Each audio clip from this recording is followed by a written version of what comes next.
This is Morning Juice. Sports, insight, and great storytelling.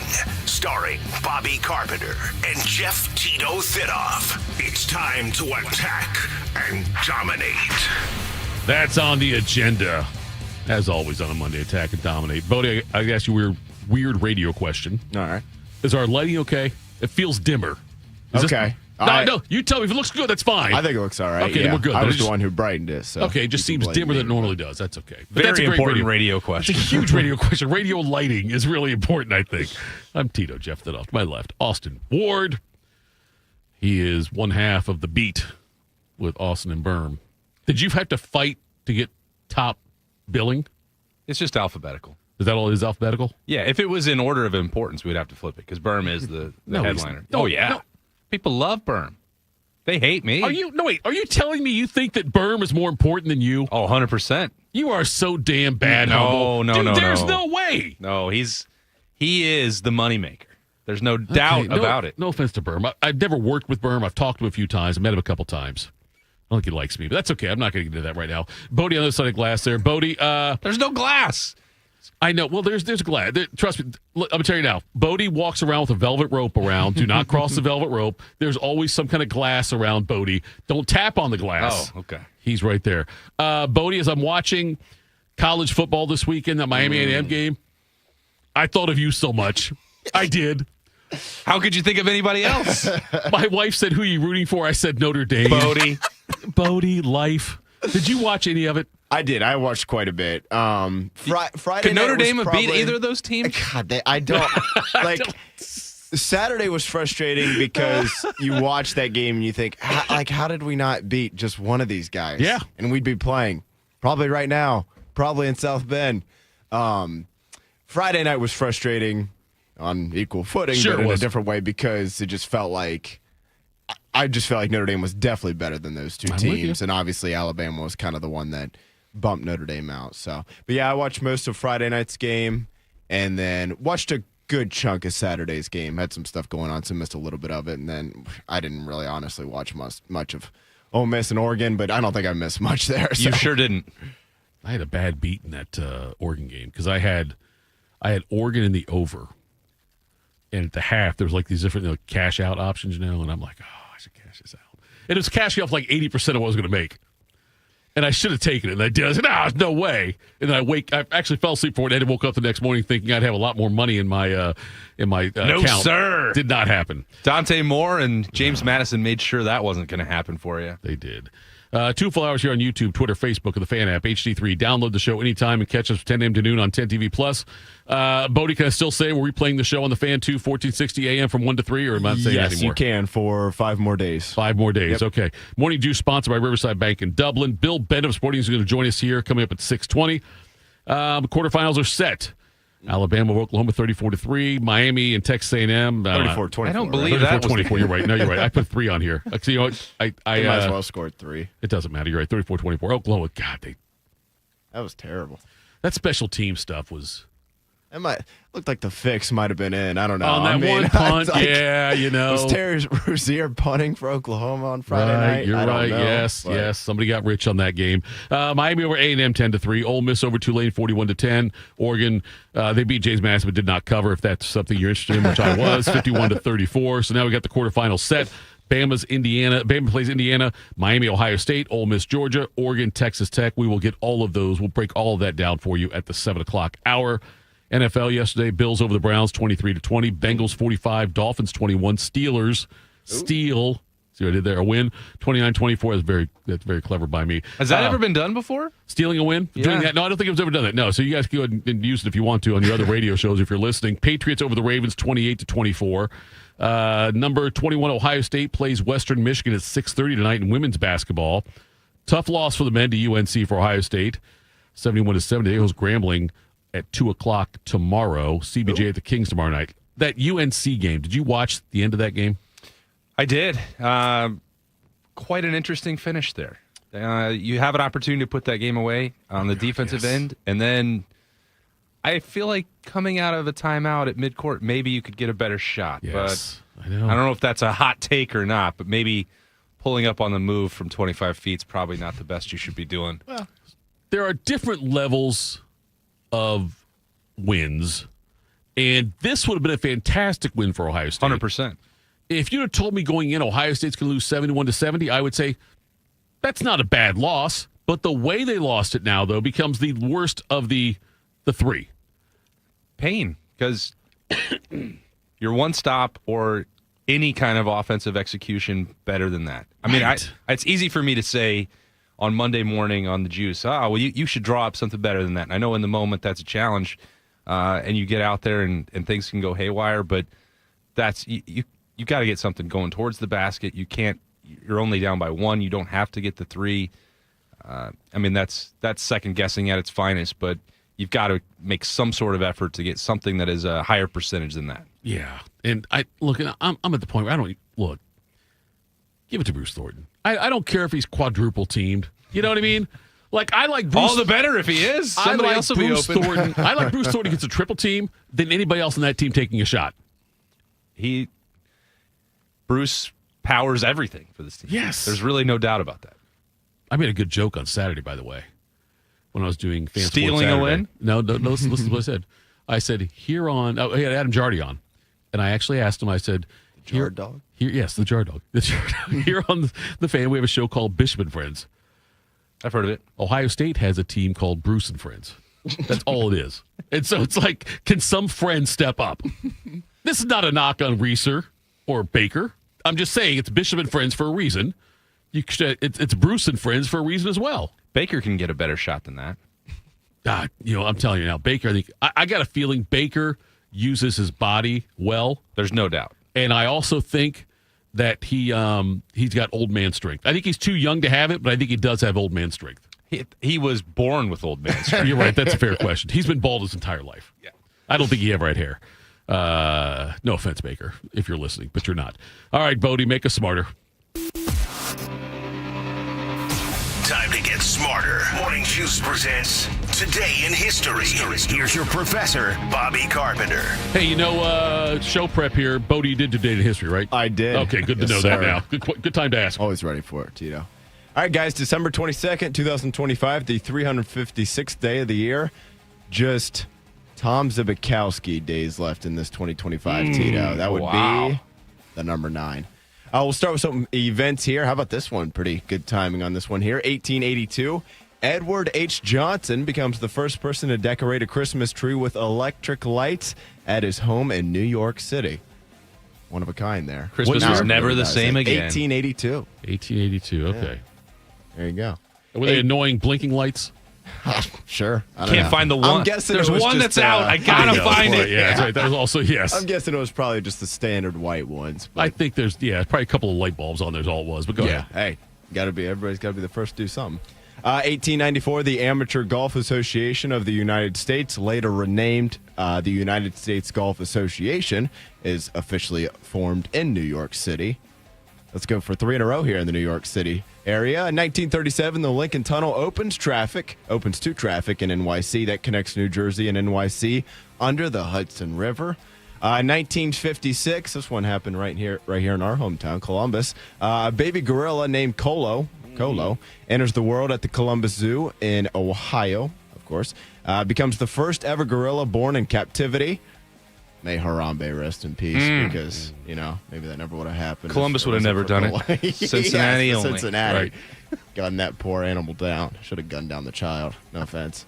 1958. But Merry Christmas. Hey, listen, Merry if Christmas. someone broke What into a your home start to the with all holiday the week. shit I got you. or, You should do that. You're right. You're right. Maybe the parent, maybe not the child, maybe the I got parent you. who I was got you. responsible for that. I didn't get any audio on this one because at some point in the last 2 weeks, Tito said this was his most annoying Christmas song. So I was like, all right, we're not going to play it. And I don't really blame Should you, have been honestly. an encouragement to do it. Because in 1958, the Christmas single, the Chipmunk Song, reaches boy. number 1 on the charts. It was the only, or one of 2 only, the only holiday chart topper until Mariah Carey's All I Want for Christmas Is You reached the top of the charts there. 1962, the 1 millionth NBA point is scored. I don't even know what we'd be at nowadays if that was in 62. I'd guess, 10 million-ish. Probably, give or yeah, I take, would guess, right? yeah. In the 10 millions. especially nowadays with all scoring. They don't play any defense in that league, Tito. I will tell you, baseball in 1976, Okay. Bob Watson scored the 1 millionth run in baseball history, just ahead of, I think, Dan Drees or Cesar Geronimo. Something the Reds was like, and it was literally within seconds. Watson races around. I don't know if they knew it at the time or not, but Watson scored. Everyone was in a hurry. Yes, I got to do it. Watson scored. I got to look that up, but go ahead. All right. Continuing, 1984, Madonna, she reaches or scores her first number one single in the U.S. with this song right here, Like a Virgin.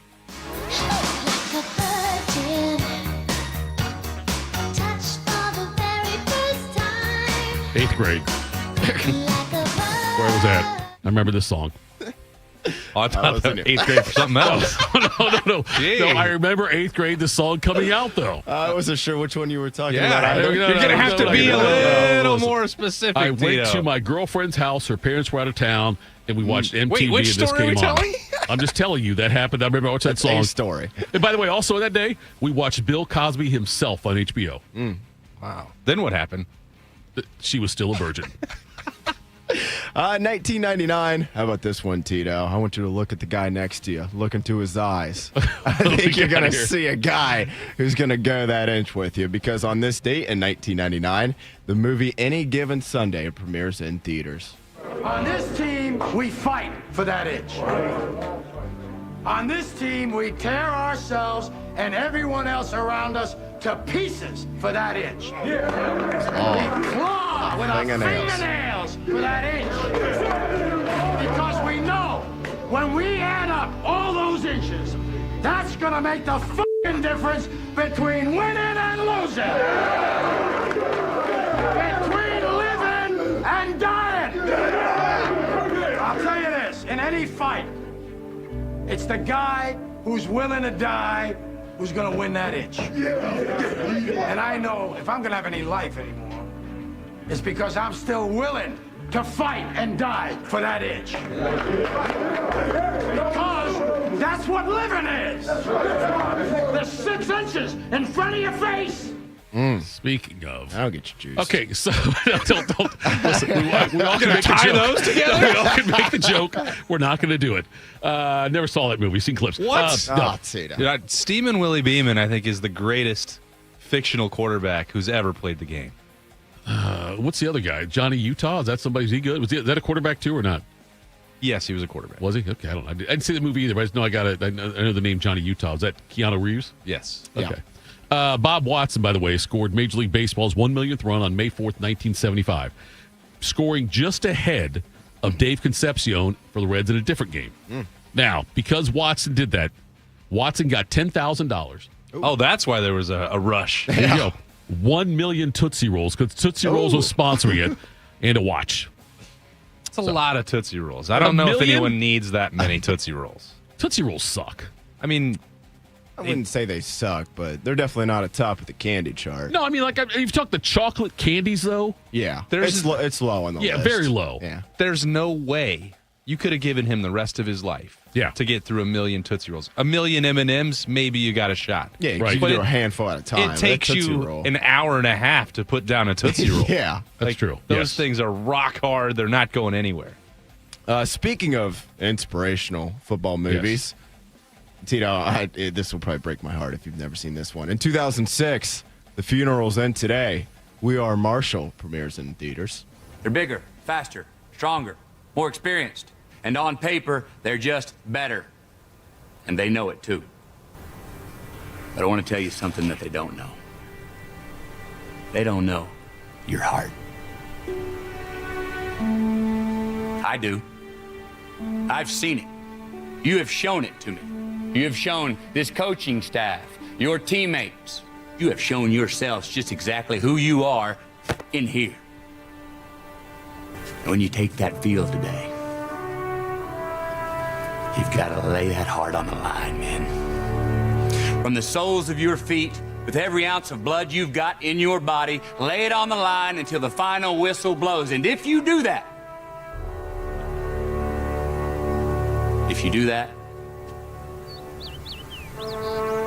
we cannot lose.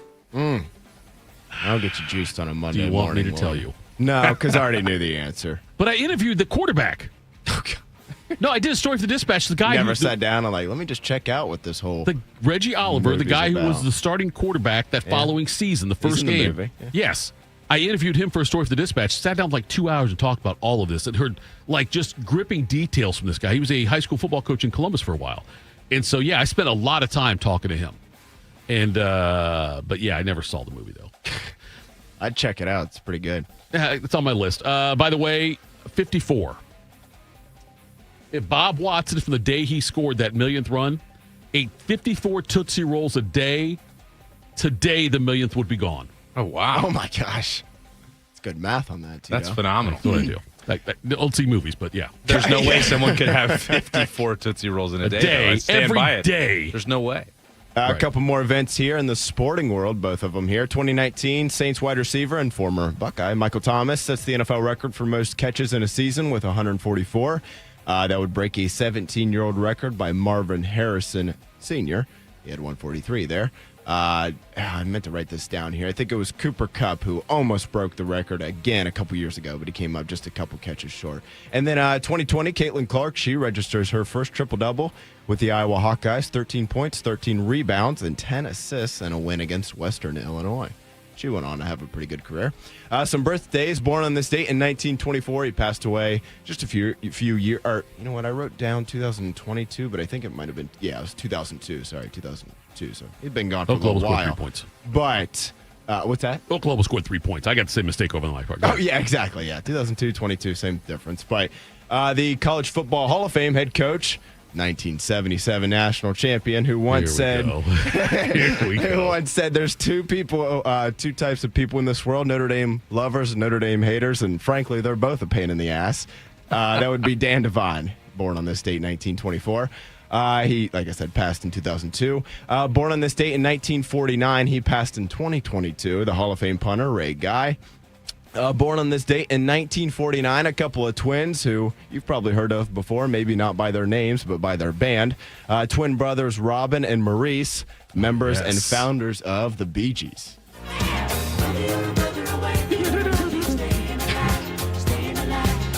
It's CPR. Right? CPR. How's that going to help? Wait, that was a perfect time for us to get your Tito's harmonies coming through. I know, it could have been. Listen, I think, honestly, and I'm not saying this to correct you, but I think it's Morris Gibb. I know it's spelled Maurice. Maurice, I'm saying, I've called him Maurice too. I think it's some Morris, people though. call But me he's dead. Maurice. Yeah, right. Maurice is dead. Robin's dead. Passed, yeah, they both dead. Yeah. Robin 2012, and then all that's left is Barry. The only one, because Andy's also dead a long time ago. Hey.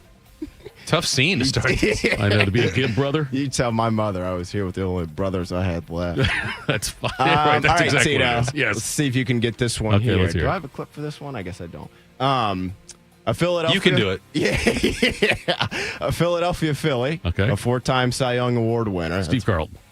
Yes, very good. I didn't even have to read Lefty. the rest. 10-time All-Star and 2-time World Series winner, the Hall of Fame pitcher Steve Carlton turns 81 years old today. Journalist and longtime news anchor Diane Sawyer, she turns 80 years old today. The lead guitarist of Cheap Trick, Rick Nielsen, he turns 77 years old today.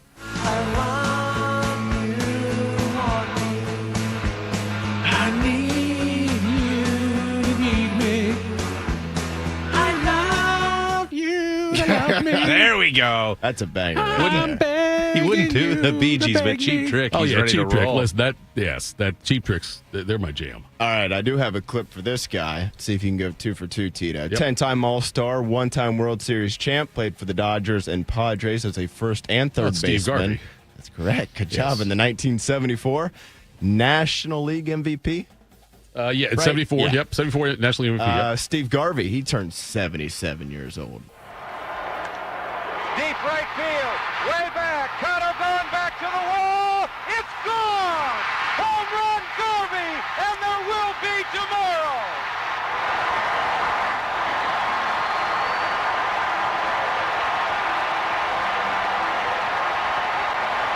Look at it again, the high fastball out over the plate, Garvey sitting on it all the way. Rides it deep, but watch the effort of Henry Cotto. The young man from the Bronx, 23 years old. Watch this effort, Earl. If this isn't Major League, I don't know what is. You think hitters don't know when they hit it good? You think they don't know when they hit it good? He only hit 8 home runs, Don, but he knows that one's gone. And there it is. That was a walk-off winner. There And, will be game 4. tomorrow. We'll There was see so much tomorrow on the night. line there. Game 4 in the 84 NLCS. He tried like hell to set a consecutive game streak. He's got the NL record, I believe, and then he broke his thumb on he was sliding home plate, I think, one time, and that Bruise on the thumb. 1,207 games. Long before way. he lost that. He was a Rifkin would have been out there.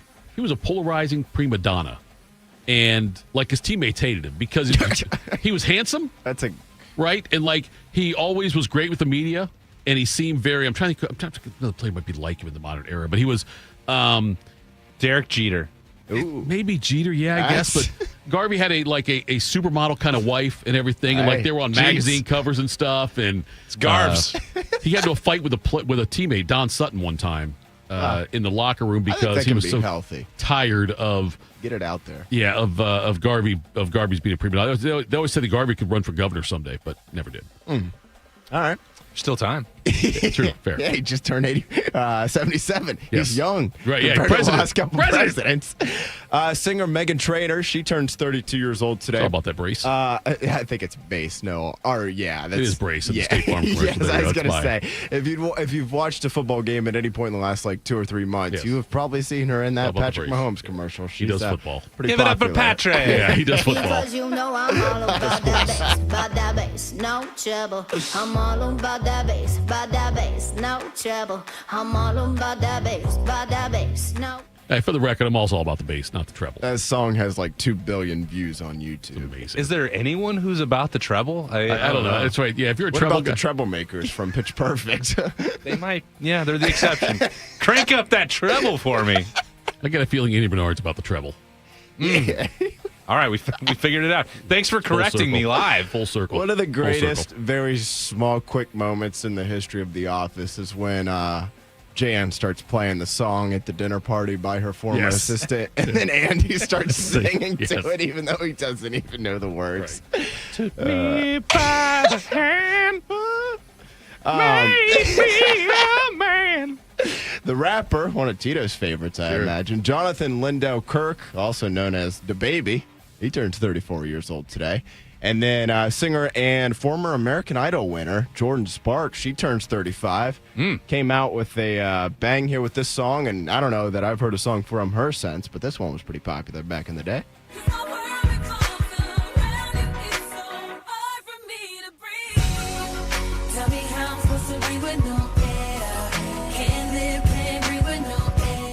That's how I feel when I know you ain't there, Tito. I have no air. First of all, I'm always here. You're never here, but go ahead. It's not about, it's a you thing. That's, well, when you leave at 8 o'clock. And you're here till 10? I run out of oxygen. Yes. Some passings on this date, 1987. The golfer Bobby Cotton, he passed away at the age of 80, the 3-time British Open winner, or just Open Championship winner, depending on what side of the pond you're on, I guess. 2002, the co-founder and lead singer of the band The Clash, Joe Strummer, he passed away just 50 years old. Way too young on that one. And then a little more than a decade ago, 2014, singer Joe Crocker, he passed away at the age of 70. Joe Cocker, right? I thought it was Crocker. Is there a Joe? Is Joe right? Am I wrong? Is there a Joe Crocker that's a singer? No, you're right. I put the I'm R with you, in Tito. mistakenly. Okay. So, yeah, my bad. That's on okay. that. It could have been. No, I didn't know. That's all right. I didn't know Joe Cocker was dead till just now. I seriously, how long has he been dead? Thank 20 God, years? 11, 11 years? Yeah. We're learning a lot Only right here. 70 years old. I've listened to Joe Cocker like recently. Well, you can still. Well, not listen to him live. Even passes. Not fair. Yeah. That's very see fair. if I can get a quick. See what he passed away from. Just rock and roll life. Just living. Seriously. Yeah. Inducted into the Hall of Fame and just in November. That's, great. 11 years after Pete his Rose. passing. Yeah. He passed from lung cancer. Yeah. Said he smoked 2 packs of cigarettes a day until he quit in 1991. Still got him. See, that's though. what I'm saying. Cancer won that one too. Tough. There, both. Yeah, I did. Dickie V's still fighting it though. Yes, he is. God bless him. Holidays and observances today. National Cookie Exchange Day. National Short Person Day. I feel like we're all. I'm not. You know what? Moving on. I almost got pulled off the air for that comment one time. String Bean got so pissed at me for a comment I made about that. A little Wolf of Wall Street action there. Oh, it was bad. Mathematics Day. No. That doesn't add Not up. something that a lot of people probably are a big fan of. For Father's Day, and then National Date Nut Bread Day. Sure, why not? Like, so we watched Bill Cosby. And no, go ahead. Keep going. Well, Bing Cosby. Never going to forget When December Santa 22nd. squeezes his fat white ass down that chimney tonight. That's what I got for you guys. December 22nd, great job. 2025, 356th day of the year. Just Tony Rice days left in There this we go, you're 2025, right. Tito. That's it. That'd be That's it. the number 9. Coming up next, we were holding off on bringing him on because we're running late because I want to make date nut bread jokes. Coming up next, though, Bill Bender joins us, Sporting News Morning Juice. Hey, what's up? It's T-Bone. If you've hit your medical deductible, now's the time to see Dr. Mark Levy. Get a custom oral appliance that stops snoring and helps you ditch that CPAP and pay less out of pocket. Call 1-800-MORE-SLEEP or visit sleepbettercolumbus.com before the year ends. We are the keepers of the wild, America's original and most invested conservationists. For more than 80 years, we've been committed to conserving wildlife and the natural landscapes that define our nation. From rugged alpine ridgelines to peaceful tall grass prairies, we've supported the conservation of more than 36 million acres of American wildlands. Our funding has led to cleaner water, fresher air, and improved wildlife habitat. From abundant fish and waterfowl populations to robust deer and elk herds, nothing is more important than maintaining wild spaces for adventurers to explore and wildlife to thrive. We are America's hunters and target shooters, stewards of the American outdoors. America's hunters and target shooters, along with firearm, ammunition, and archery manufacturers, have invested more than $46 billion to help state fish and wildlife agencies manage and protect wildlife and wildlands across America. For more information, visit outdoorstewards.org. You know a thing or two about the moments in life that matter. You've seized those moments to embrace joy, accomplish great things, and build meaningful relationships. Is it time now to sit back and reflect on a life well lived? Maybe. Or maybe there's more to be done. Maybe this is the most important moment you've encountered yet. By volunteering with AmeriCorps Seniors, you can seize the moment, lend a hand, and get back more than you give. We connect you to local volunteer organizations with opportunities that fit your schedule and match your interests. Through AmeriCorps Seniors, you can support people in times of need and make your community stronger. You can become a companion to your older neighbors, brightening their days with friendship. You can even become a mentor for young people, serving as a role model and enriching their lives. Are you ready to seize your moment? Visit AmeriCorps.gov/yourmoment and get started today. I thought mixing bleach with my floor cleaner would take the stain out. When my youngest ate the dog's medicine, that was a new one. I was trying to protect my garden, but I accidentally sprayed myself with pesticide. So I called 1-800-222-1222, the poison helpline. A poison expert helped me figure out what to do next. I was connected to someone who spoke Spanish. They answered my questions. It was free. It was confidential. It was real help in real time. Keep the poison experts in your pocket. 1-800-222-1222. Hey, what's up? It's T-Bone. Don't let your insurance benefits go to waste. End the year sleeping better with Dr. Mark Levy's oral appliance. No mask, no noise, just results. Hurry, deductibles reset soon. Call 1-800-MORE-SLEEP or go to sleepbettercolumbus.com today. One man is a national champion, NFL veteran, and local business leader. The other man is Tito. This is Morning Juice. Sponsored by Riverside Bank of Dublin. Here's Bobby and Tito. Morning Juice, we kept him waiting, but we got a big question for him out of the gate. Bill Bender joins us with Sporting News. Bill, Bodie wants to know, are you all about that bass or are you about the treble? Yeah, now I'm going to have it. Thanks to you guys, I'm going to have that song stuck in my head all day. Well, State Farm put it there, Bill. Yeah, State. You can blame State Farm and Bodie both.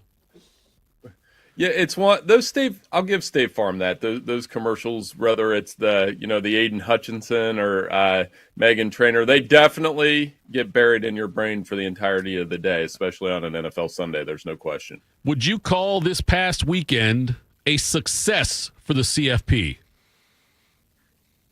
No, I mean, if we're honest with ourselves, and you say we can have the group of five debate with if you want, I think they don't deserve to have one in. There should be one in as long as we have the format. But when the group of fives had 4 chances at the playoff, and they've lost those games by an average of 21.5 points per game, so we can I'm okay with keeping one in. But we also have to acknowledge the fact that, and Bodie will appreciate this, that there's no planet where Oregon, Notre Dame, or BYU versus Ole Miss would not have been more competitive and compelling games and more watched games when the TV ratings come out. But what do you, with that in mind, and I know we all have our ideas and preferences for what this playoff format should look like moving forward, what do you think will be the actual tweak, if any, that they make coming out of what they've seen now with 2 years of first-round data? I mean, we'll just go to 16 teams, and they'll keep the top 5 champions in still. Doesn't that make it worse to me? I mean, their games are not going to get more competitive by adding more teams. I just maybe I'm sorry to interrupt you, but it just seems crazy to me that you'd see these. We need more of these games. Well, I would contract. I mean, I was fine with 4. Yeah. I was fine with the BCS, if we're being honest, too. Like, I just, once you get past a number like 8, there's only a certain number of teams that can actually win the national title anyway. Looking at this playoff field, I only thought there were 5 teams that could actually win the national title. Fortunately, all 5 of them are in the quarterfinal round. So, I mean, I'm not a expand the playoff guy, but if we're going to do it, I would get rid of conference championship games. I would take the top 16 teams in order, and I guess you could let a group of 5 team in if they were in that top 16. How surprised, Bill, would you be if Alabama beats Indiana? Not very. Like, Tito, I'm actually surprised the spread's like 7. I was talking with Bobby about it last week, and we were kind of like 3.5, 4.5, something like that. But it's we're doubting Indiana, though. And like we did when they played Iowa and Oregon and Ohio State and Penn State, for that matter, that they probably should be favored by a touchdown by how these teams have performed. I did like how Alabama played in the second half, but talent's not going to be the issue for Alabama in that game. It's going to be execution.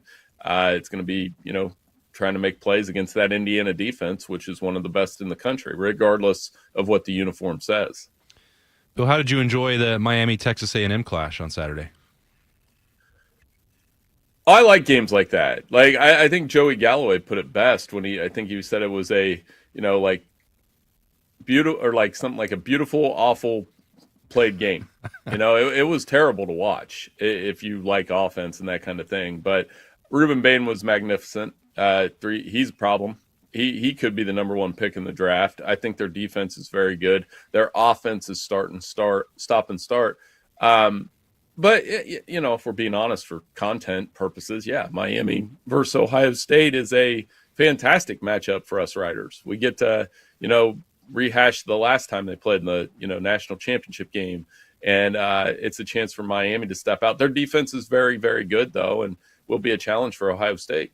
So when Alabama fell behind Oklahoma 17-0, social media was all abuzz with, Kalen DeBoer's gone. He's headed to Michigan now, be the next coach. And then they get the win. Did that outcome affect your opinion if Michigan has a realistic shot at Kalen DeBoer or not?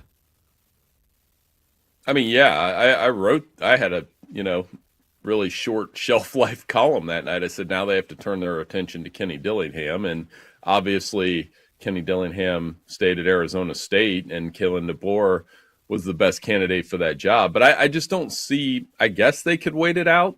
I don't think that's a good strategy if you're going to wait till January 2nd at least, because that's when the portal opens. So at the same time, I wouldn't make a hire based on who comes in or out of the portal, given the mess that's already there. I think you need to make sure you hire the right guy that is somebody that can bring that athletic department, bring that football program back to reality of not having scandals and not having embarrassments. And I don't know that they can make another run at Kalen DeBoer in this case, but they need to find the right person, and the transfer portal is secondary in that case. They need to go all in after last night's Sunday night NFL game and request permission to talk to John Harbaugh.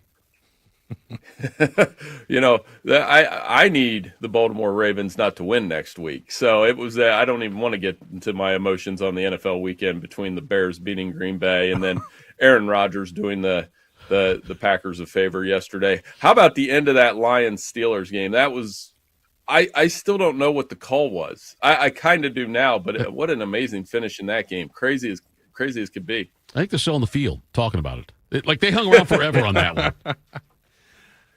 one. My buddies that like the Steelers, they don't like the Steelers. They're Bengals fans. They had plenty of thoughts about that. Yeah, we all do. Bill, to go back to what you were mentioning there and the transfer portal for Michigan and this hiring process, you never want to rush it. You do have to get it right. No one's going to argue with you on that point. It feels like there is an outcome on the table here where this hard reset requires like just letting the interim Poggi situation play out, because if you get into January 2nd in that window and you don't have someone in place, like that roster is going to be decimated. Maybe that's for the best. I don't know. It feels like you both need the urgency and patience at the same time, which is a difficult needle to thread. Right, and that's some of the candidates that are being mentioned as a result. You're in the Jeff Brom, Kyle Whittingham. Does he really want to stay? He left Utah, but does he want to coach? And he's 66 years old. Right. So how long is he going to coach? I mean, Biff, you could make an emotional decision based off an outcome against Texas, but I don't think they're going to beat Texas in that bowl game anyway. So, especially with how good that Longhorns defense was, even though some of their guys are opted out. I mean, that's part of this week, right? We're going to watch games where a lot of guys are opted out. But I think you're getting into, like I said, that Brom wouldn't be a bad fit there, honestly. I think I've liked him at Purdue. I've liked him at Louisville. I think he's very good with quarterbacks. I thought Penn State was going to take a run at him. I mean, but is he Michigan's coach? I don't know. And at some point, nobody agrees with me on this one. Brian Kelly, regardless of your thoughts of him, has proven that he can run. He has run two Bodie's microphone major is off, but can you still hear him laughing? Yeah, Bodie's laughing. Can you hear that or not? Well, I don't want to draw Bodie in. I have a lot of Notre Dame friends too, and I just, regardless of how you feel about him, he won a lot of football games there. Could have been a lot worse. I completely agree, Bill. He's a good football coach. I mean, obviously, it's worked out for Irish fans that he took that LSU job, but I laugh because I think of how Notre Dame fans would feel, and it would be just hilarious to see the coach that we all kind of despise go to a school that we despise. But yeah, no question. He's won in the state of Michigan. He's had success there. 2 national championships at Grand Valley State. But yeah, I'm totally with you, Bill. As much as I can kind of give Kelly some crap, I was very appreciative of the job he did from 2010 to 2021, because without him, they would have been in some trouble. And he set up, he gave Freeman keys to a maybe not a Ferrari, but a pretty nice car there, Tito. Hey, look, Bill, he's got to say that because he's still got that Brian Kelly tattoo on the small of his back. That's a great poll question, by the way, is if your friend is a Notre Dame fan, is he really a friend? Look, we also are going to break this down in the 7 o'clock hour, the Ohio State-Miami matchup. So don't be too smart. Hold some back so we can save some of the stuff for us to talk about. How do you view this Ohio State-Miami matchup? Oh, like I said, for Ohio State, that long break off should help. I think if they're going to cause Miami's offense some problems. Miami, I know Malachi Toney can play. He is a playmaker on the outside. Mark Fletcher had 172 yards rushing. He's a tough inside runner. I think it comes down to Carson Beck. He's been good enough since the loss against SMU where he threw the bad interception, but it wasn't like he was dynamic against Texas A&M. For me, it's all about the other side. What does Ohio State show after not a great performance against Indiana in the Big Ten championship game? And Miami has 2 very good edge rushers, Ruben Bain, Akeem Messidor. They were both on our All-American team.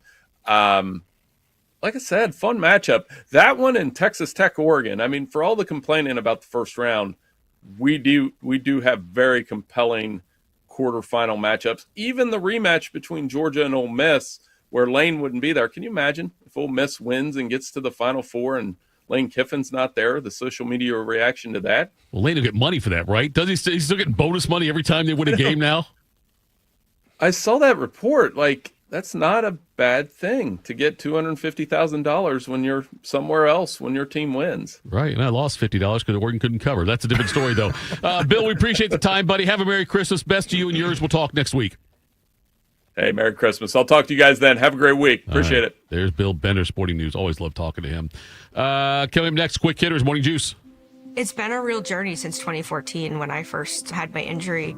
I realized that my home was just not working for me and that it was time to ask for help. Homes for Our Troops is really giving me my life back. The shower allows me to go in and turn around with my chair, pull down storage racks, automated door systems, hours of my morning given back to me. Adaptive sports are a huge part of my life, a huge part of my healing journey as well.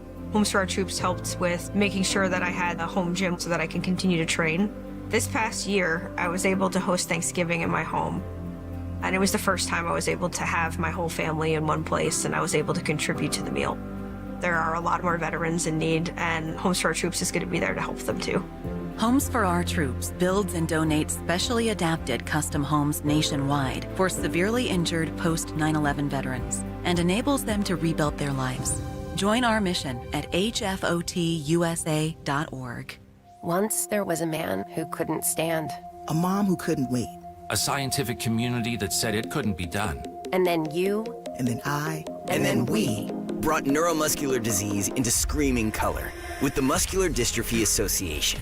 For 75 years, our voices have thundered through the halls of Congress.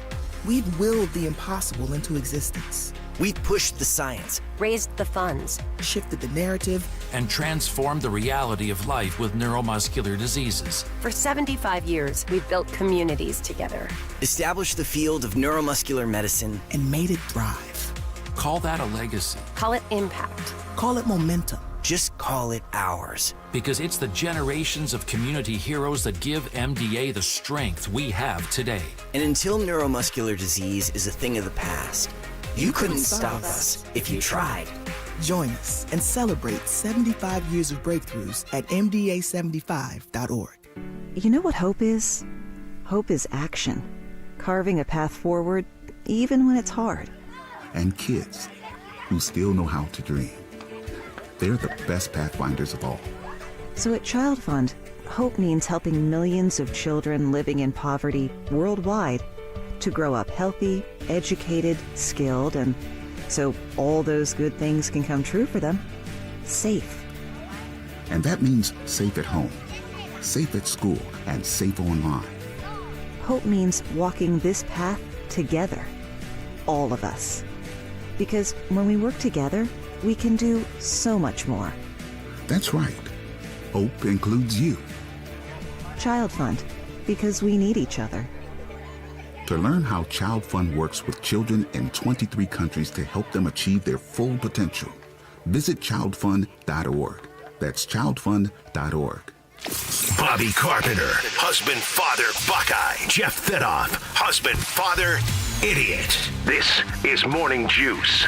Felt personal. That's okay. I'm not going to complain about that little. Doesn't seem necessary. It does. It really doesn't. It does not seem necessary. I'm glad. That's the way I'm going to phrase it when I have my meeting with Fish. Let's do quick hitters.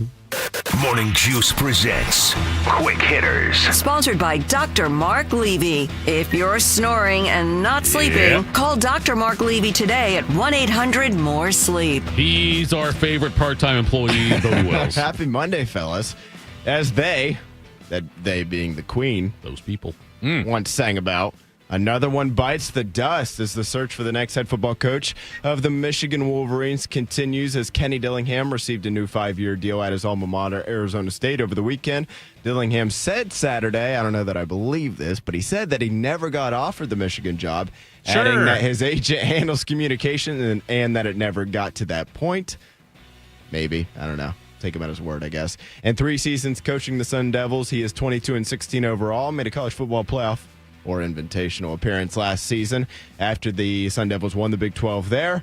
Austin, the Penn State coaching search, I feel like that may end up looking like a stroke of genius compared to what Michigan's going to end up going through here. Yeah, pretty wild success rates for both Penn State and Michigan with different timelines. I think what made Penn State so comical is that they decided to get a head start on the process and still wound up getting everyone else in college football rich.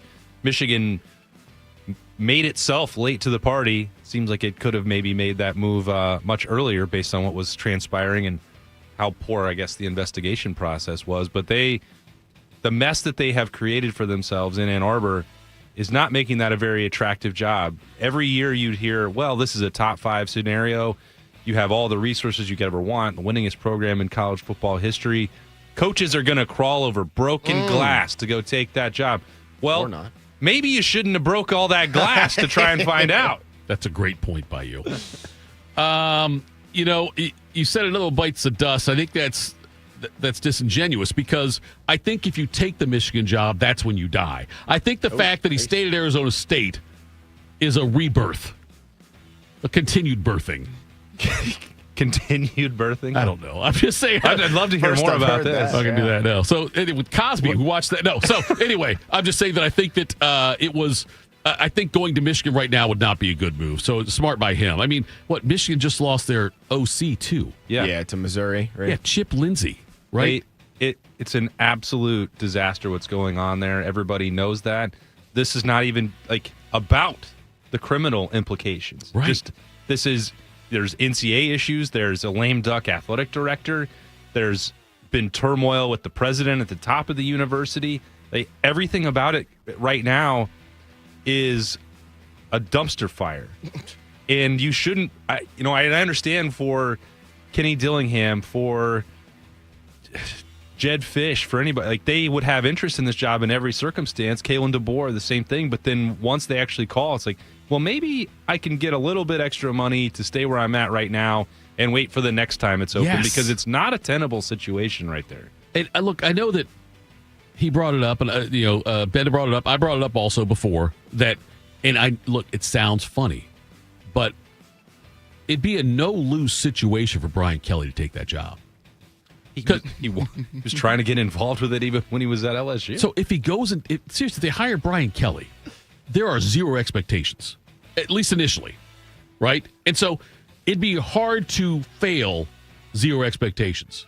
If you have zero expectations, that means you could suck and it's okay. But it's not going to damage his reputation anymore. Go there and do the money grab, which he's good at. He's the best at it. Yes, go do the money grab and just take that. And I'm just saying, it's.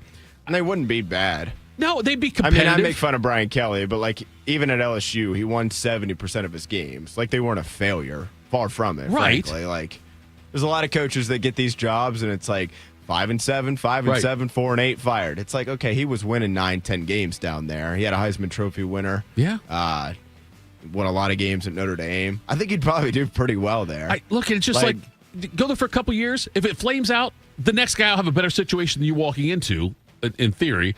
And so, and whatever, he could go on the cheap because LSU's paid a lot of money to him. He could probably take less salary. Yeah, but can Michigan, in the midst of all this turmoil, go hire a coach who killed somebody? Oh, jeez. Allegedly. Well, you got him or Ray Lewis. I don't know which one you ought to go with there. But yeah, I think that I'm just saying there's no hire. The background check is what I'm saying. Can he pass it? We know they don't do really background checks. They don't do a lot of investigation on that. I can't believe. But what the smartest thing though Michigan to do is do what Stanford did with Frank Reich and say Biff is our interim head coach this year. And then we're going to expand it. And next year, other people will fall out of the trees of the coaching carousel thing. And that analogy makes no sense now that I'm thinking that I said it. But the coaching carousel, people fall out of the trees. Let's take that. Yes, that's what it is. I understand. I caught it too late. But nonetheless, though, like Michael Scott, sometimes I just start something. That frozen iguana just fell out of the tree. Let's have him coach the team. They will have other candidates and more time to pursue them. Just say Biff's our head coach for 2026. You think Brian Kelly would not take that job because of being the head coach at Notre Dame for more than a decade? Nope, I think he would. Okay. I think he would. I don't think he's a mercenary. I kind of think he would, too. Yeah. Obviously, the ending was so bad, not win-loss, but just the way he's all right, I'll see you guys. I'm out of here. But, time heals all wounds. I can't help but wonder if 20 years from now, if you bring back, I know they didn't win the national championship, obviously, but bring back hey, here's some of the 2012 team that went 12-0 and played for the title. And here's the head coach, Brian Kelly. It'll never be like this uproar from Notre Dame fans, but I think it'd be like, hey, you did a really nice job. The program was a total mess when you got here, and you really stabilized things. But if you go won't happen Michigan, if you coach Michigan, that is gone, and it's completely dead. I know, like, it's probably already still sour. Right. But like I said, I think time heals all wounds. But if you go to Michigan, forget it. Like, it's even if he sucks at Michigan, it doesn't matter. Like, you go be the head coach at Michigan, that is gone and completely dead. And I don't know if there's, like, I would just wonder if there's any part of him in the back of his mind, would he be like, you know what? Yes, they're never going to care about me at LSU. They're never going to care about me probably at Cincinnati either, the way he left their whole situation. I don't think Brian Kelly concerns himself with burned bridges. Yeah, I don't know if he would be I think a lot of people would be like, you know what? One day I'd like to be welcomed back to Notre Dame with maybe not open arms, but that one arm around the shoulder type hug. But I don't know if BK is the type of guy to be like, to care about that stuff. I think even when he drives across a bridge in just real life, he gets to the other side and he just hops out. The Simpsons lights it on fire on his way. I'm done with that bridge. I don't ever need it again. What was the Eminem and Dr. Dre rap about? Like, he said they hold the gasoline and pack of matches, whatever it was. Well, that's Forgot About Dre. Forgot About Dre. Thank you very much. Yes. With a can full of gas and a handful of matches. That's what it was. Still, no one found out. Yes. And this is why you tune into Morning Juice, to hear old white guys talk about Eminem and Dr. Dre raps. Not rhymes, raps. Anyway, Brian Kelly's got the gasoline in the matches. Somebody's got to fill in for the general over here. Exactly. He would know that. With no doubt, he would not know that one. That wasn't 80s hair bands. Yes. The Brian Kelly, I think, would take the job if offered to him. I don't think he cares. The biggest hurdle will be him trying to figure out if there is, in fact, a Michigan accent. Yeah. It's the same one he used. He's coached there before, so I'd like to think he can just fall back on Family. that experience. Some college basketball here, guys. How about this? Following a moment of frustration in which he launched a water bottle into the crowd and nailed a child. Think of the children. Georgetown has suspended men's basketball head coach Ed Cooley for one single game after Malik Mack of the Hoyas missed a game-tying three-pointer at the buzzer in the team's 80-77 loss against Xavier on Saturday. Cooley squeezed a water bottle and hurled it towards the stands. The bottle struck a child who was being held by a woman, presumably his mother, sitting a few rows behind the team's bench. Cooley immediately apologized after the game and said he would reach out to the family. Tito. Yes. That's assault, brother. Listen, they don't talk about the story. The mother, though, was then charged with child abuse after that. For having her kid go to a Georgetown basketball game. Look, they need netting at the game like baseball. Yes, they need to do that. They extended all the way down the foul lines. This reminded me of when Jackie Moon kicked the basketball. I don't know if anybody got hurt in that one or not. No child were injured in the filming of this. But, God, like how... I've been mad before at games. I damn near got kicked out of a second grade 3-on-3 girls soccer game, okay, for coaching the team, and got a little upset with the referee. But, he had it coming, though. I didn't throw a chair. But I'm just saying, like, it's... Why not? Well, because restraint. That's why I can't figure out how. That's kind of my thought on that one. I don't understand why you can be that mad to throw a water bottle into the stands. It's a weird reaction. Yes. Which is the strangest part, because you lose regular season college basketball games and they don't actually matter that much. So, I don't know. There's a lot of people around. Seems like you could probably have a little bit of composure. Especially, we see college basketball coaches, they'll spike the clipboard, they'll break that sucker, they'll punch a seat. And that's not the end of the world. It happens on a semi-regular basis. But to launch a water bottle into this, and I don't know if you guys saw the video, but he threw it. Yeah. I mean, it wasn't. It was passionate. That he was. He was very passionate about it. It wasn't like he kind of threw his arms up and the water flung out of his hand or something. I mean, he threw it as if he was trying to hurt somebody on purpose. I'm not saying he was trying to hurt that child, but I mean, that's how hard he threw. It was like imagine, throwing the remote through the TV with intent of breaking the TV. He threw it pretty hard, Tito. Another travesty in this, by the way. Look, I used to be a sports reporter at times for the Columbus Dispatch, and so still are. Well, ish. Anyway, but there would be words word count was important, and sometimes you needed a lot of words to fill a story. They were like, look at that, flowery writing. There we go. Here's the statement from Georgetown Athletic Director Lee Reed. He said, I met with Coach Cooley today to discuss the incident which occurred after last night's game against Xavier. I expressed that his conduct did not align with the standards we expect of our coaches, nor does it reflect the values of Georgetown Athletics or Georgetown University. As a result, Coach Cooley will be suspended for the next game versus Coppin State. Now, why not just come out and say, you know what? That was stupid. He's missing the next game. Nailed that. You kid don't with have a water to. bottle. I don't think anybody ever thought that Georgetown's the standards they expect, Georgetown Athletics or Georgetown University, I don't think they ever thought, what, is that really the standard of Georgetown? Are you allowed to? Like, is that? Well, there are programs where that is allowed. Many. They Frowned don't upon? have the standards Right. of Georgetown, the most respected basketball program in all of college athletics. Furthermore, They should have let the child decide the punishment. I think so too, right. Further, the Big East said, we have communicated with Georgetown leadership and support their decision to suspend head men's basketball coach Ed Cooley for his actions following last night's game against Xavier. The safety and security of spectators and participants at Big East events is of paramount importance and fundamental to the enjoyment of our games. You just see Tito's eyes lighting up. He's like, I got to write this story. Oh, I've got 2 statements. Look at this. Yeah, how many words did you say you needed? Ooh, This is 60 perfect. words from Right. Georgetown and 75 from the Big East. I just don't. We're done, folks. Georgetown's Got to have loss. 300 to get Google SEO. Is that what you have to do? 300? Is that the number? Yeah. See right there, it's 300 just on those 2 statements alone. Then just say ditto. He apologized. He's deeply sorry for his actions during last night's game and sincerely apologized to, I think it's called the Nyakun family, Nyahkoon, Nyakun family, whom I have known for years in regards to my own family. Oh, no. He knew the kid? Knew the kid, apparently. He might have been like an Uncle Daddy or something, or like a Godfather type thing. Now it seems intentional if you actually knew the family.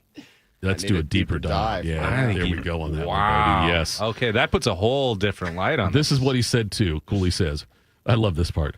I will learn from this experience to ensure it never happens again. What do you have to learn? How about, hey, let's just not throw crap at people. No more water bottles. I'm only going to be using plastic cups from now on. From now on, my water bottles are Nerf water bottles. And that way, if I throw it at you, you can take it home and it's a toy for the kid. If you get hit with it, it's almost like an honor. It's a pleasure. T-shirt. You won't even feel it. Right. Water bottle.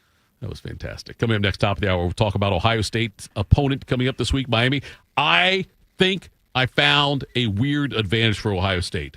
We'll do that next. Morning Juice. People don't realize that glaucoma is one of the leading causes of blindness. Because there are often no early symptoms, nearly half of those with glaucoma may not even know they have it until vision loss has occurred. I was diagnosed with normal tension glaucoma in July of 2020. And what we found out at that point was I had already lost 40% of my sight. And you think it only affects people that are, 75 or older, retired, grandparents, and that's not the reality of it. I didn't think at all glaucoma was going to affect me because I didn't know of anyone that had glaucoma, no one in my family. When you have glaucoma, you can't get back that sight that you lost. And so early detection and treatment is vitally, vitally important. Don't miss life's most beautiful moments. Schedule an eye exam today. National Glaucoma Research, a Bright Focus Foundation program, offers free resources and tips for healthy vision. Learn how to protect your sight at stopglaucoma.org. My mom is a veteran and she was injured in the line of duty. I hurt my leg in a training accident when she was only 2 years old. She had 7 different surgeries over the span of 9 years, and there were tons of complications. I couldn't be the mom my kids needed me to be. She missed so much. After my last surgery, I got an infection so bad I thought it was going to kill me. I told her she couldn't leave me yet. There was still so much she had to see. I hadn't even graduated. I'm doing much better now. I may have lost my leg, but I've gained so much. I'm an active part of my kids' lives. She can kick a mean soccer ball. DAV's been there for me and my family. Through thick and thin, they've had our back. Every year, DAV helps more than 1 million veterans like Sandy get the health and disability benefits they've earned so they can achieve victories great and small. My victory is getting my life back. I got my joy back. We got our mom back, thanks to DAV. Support more victories for veterans. Go to DAV.org. I always tell people I was the luckiest guy in the world. I wanted to be an Army man or a fireman, and I got to do both. As a firefighter, my job was about saving lives. I never thought one day I would be fighting for mine. After spending his career answering the call to save others, Ken was diagnosed with ALS. Now he's facing his biggest battle, for more time. For 70 years, Muscular Dystrophy Association has been answering the call to help people live longer and more independent lives. MDA means to me hope. MDA is leading the way for people living with ALS, muscular dystrophy, and other neuromuscular diseases by accelerating research, advancing care, and advocating to empower families like Ken's. I wouldn't be living as good of a life with ALS if it wasn't for MDA. MDA is helping people live stronger and love longer. Learn more at mda.org today. Proud to be your go-to sports addiction. WBNS, WBNS-FM, HD3 Columbus. The Fan 3, Ohio sports destination. Attack and dominate. You're locked into Morning Juice. Sponsored by Riverside Bank of Dublin. Here's Bobby and Tito. Top of the hour here. Morning Juice. Banger for we crammed 2 hours of content and witty banter into 1 hour. Now we're out. We got nothing left. Right, we're done now. Taking calls. Morning Juice sponsored by Riverside Bank in Dublin. Got the YouTube chat open. The YouTube chat is, by the way, somebody else. Another thing here. They were, dude. The one guy said he didn't like you before. Now he likes you. And somebody if you else, can reach one person. Yes. Somebody else said, "Good morning to Austin Awaken 180 Ward. You've done a great job with it." Oh, thank you. Appreciate you. I heard another ad from somebody. Who's doing it now? Is it Berm's Berm? in now? Yep. I think he's this like a week and a half into it. Okay, because I texted Pavs like 2 months ago, Jeff Pavlino, salesperson here, and I said if they want fat people to do ads for Waco 180, if they want somebody, I'll do it. I never heard back, which leads you to believe either you went to Waco 180 and they said, we're good without Tito, or Pav said, I think they're probably good without you. Well, if you said they need fat people. Yes. They don't want people to just be fat. Okay. Like, are you saying that you wanted to be on the program? Because you can't do the read and be like, hey, you should do Awaken 180 or you're going to look like me. See, that's not what they're looking for. Are you fat? Well, depending, I got just the thing depending for you. on what the dollar sign is, I'll play either side of that coin. Yeah, okay. Yeah. I could be the guy like, hey. Well, I'm just saying maybe that was the reason he didn't respond. Could be. Are they looking for fat people? No, they want people who want to lose weight. Let's just, it's a matter of perspective. My nickname is Before because I'm always the before picture. I'm rarely the after picture.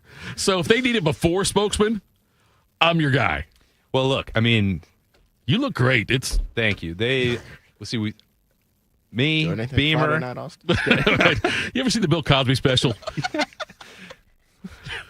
How do you feel Fire about up Madonna? on HBO. Madonna. Yeah. No, I mean, it's fun to be on the other side of it. So yes. I was going to say, I'm done with it, right? It's fun to be done. And I've been done with it for 2 years, which is great. So that's I think the best endorsement that I could give it. But, once Berm is done, somebody else is going to have to jump on board. Well, we'll see. Now, price just went up. I'm trying to help you. I know, and I appreciate that. I'm just telling you right now, Awaken 180, folks. I'm just telling you. I'm telling you, Pavs also. Go get publicly. an extra pizza right now. I'm just telling you. If I need to get fatter, I will. And then I'll come back down. We can think of what a great story that would be if I got really fat. Anyway, let's move on. So maybe we're right. Maybe we were out of content for the second hour. We could have been right there. Awaken 180 with Tito. Not a sponsor. Not yet. So Ohio State's got Miami coming up in the Cotton Bowl. Breaking news. I know. We didn't know that. Watching that Miami A&M game, I feel like that's a big statement. I feel like Ohio State has an advantage in the kicking game. Pretty wild, isn't it? That insane. I know that it was windy down there. It was crazy windy. Obviously, both kickers were having some issues with that. It is a reminder that, because I can be as critical of Ohio State's special teams as anybody, maybe I'm the most critical. And most people are like, it doesn't matter. You have the best defense in the country. Ryan Day's your head coach. Your offense is always going to score points. Not necessarily in Indianapolis against Indiana earlier this month, but you have one of the best reputations on both sides of the football as anybody. If you might be average in special teams, it's not worth getting worked up over. And that could be true. But also, like, college kickers is a thing that's existed for a long time. You don't ever want to be relying on it. The Lou Groza Award winner missed key kicks on Friday night. Yeah. So it is difficult to execute that and get the kicking game exactly right. But you look at some of the breakdowns that we saw over the weekend, especially for Miami, there's going to be an opportunity where Ohio State actually goes into this game thinking that it does have an edge in that part. And that's not all that usual for us to be talking about the Buckeyes with a special teams decided advantage, because they don't put that much emphasis on it, Tito, and you can understand why. Everything else is so good. You're just trying to mitigate the risk with, punt return, kickoff return, just bang the kickoffs and get the touchback, or try and pin. Like, there are ways that sometimes they will use that as a weapon, but more often than not, they're just trying to avoid the disaster, where other teams have to take chances on special teams, and that opens you up to a different scenario of maybe hurting yourself more based on the risk reward. When I looking at Ohio State's special teams, and I remember when Ted Ginn was here, Chris Gamble was here. Mm-hmm. It was the special teams were a weapon, and it was we're going to use it as such. Whereas, and you just stated it fairly clear. Like, I think now, though, special teams with Ohio State is not weaponized. It's don't make a mistake, right? Like, it's a different thing. And I think if you're, and Bobby could definitely speak on this more eloquently than I can, but you think about the way that those offenses were constructed and the punt returners that you mentioned, right, were 90s or 2000s.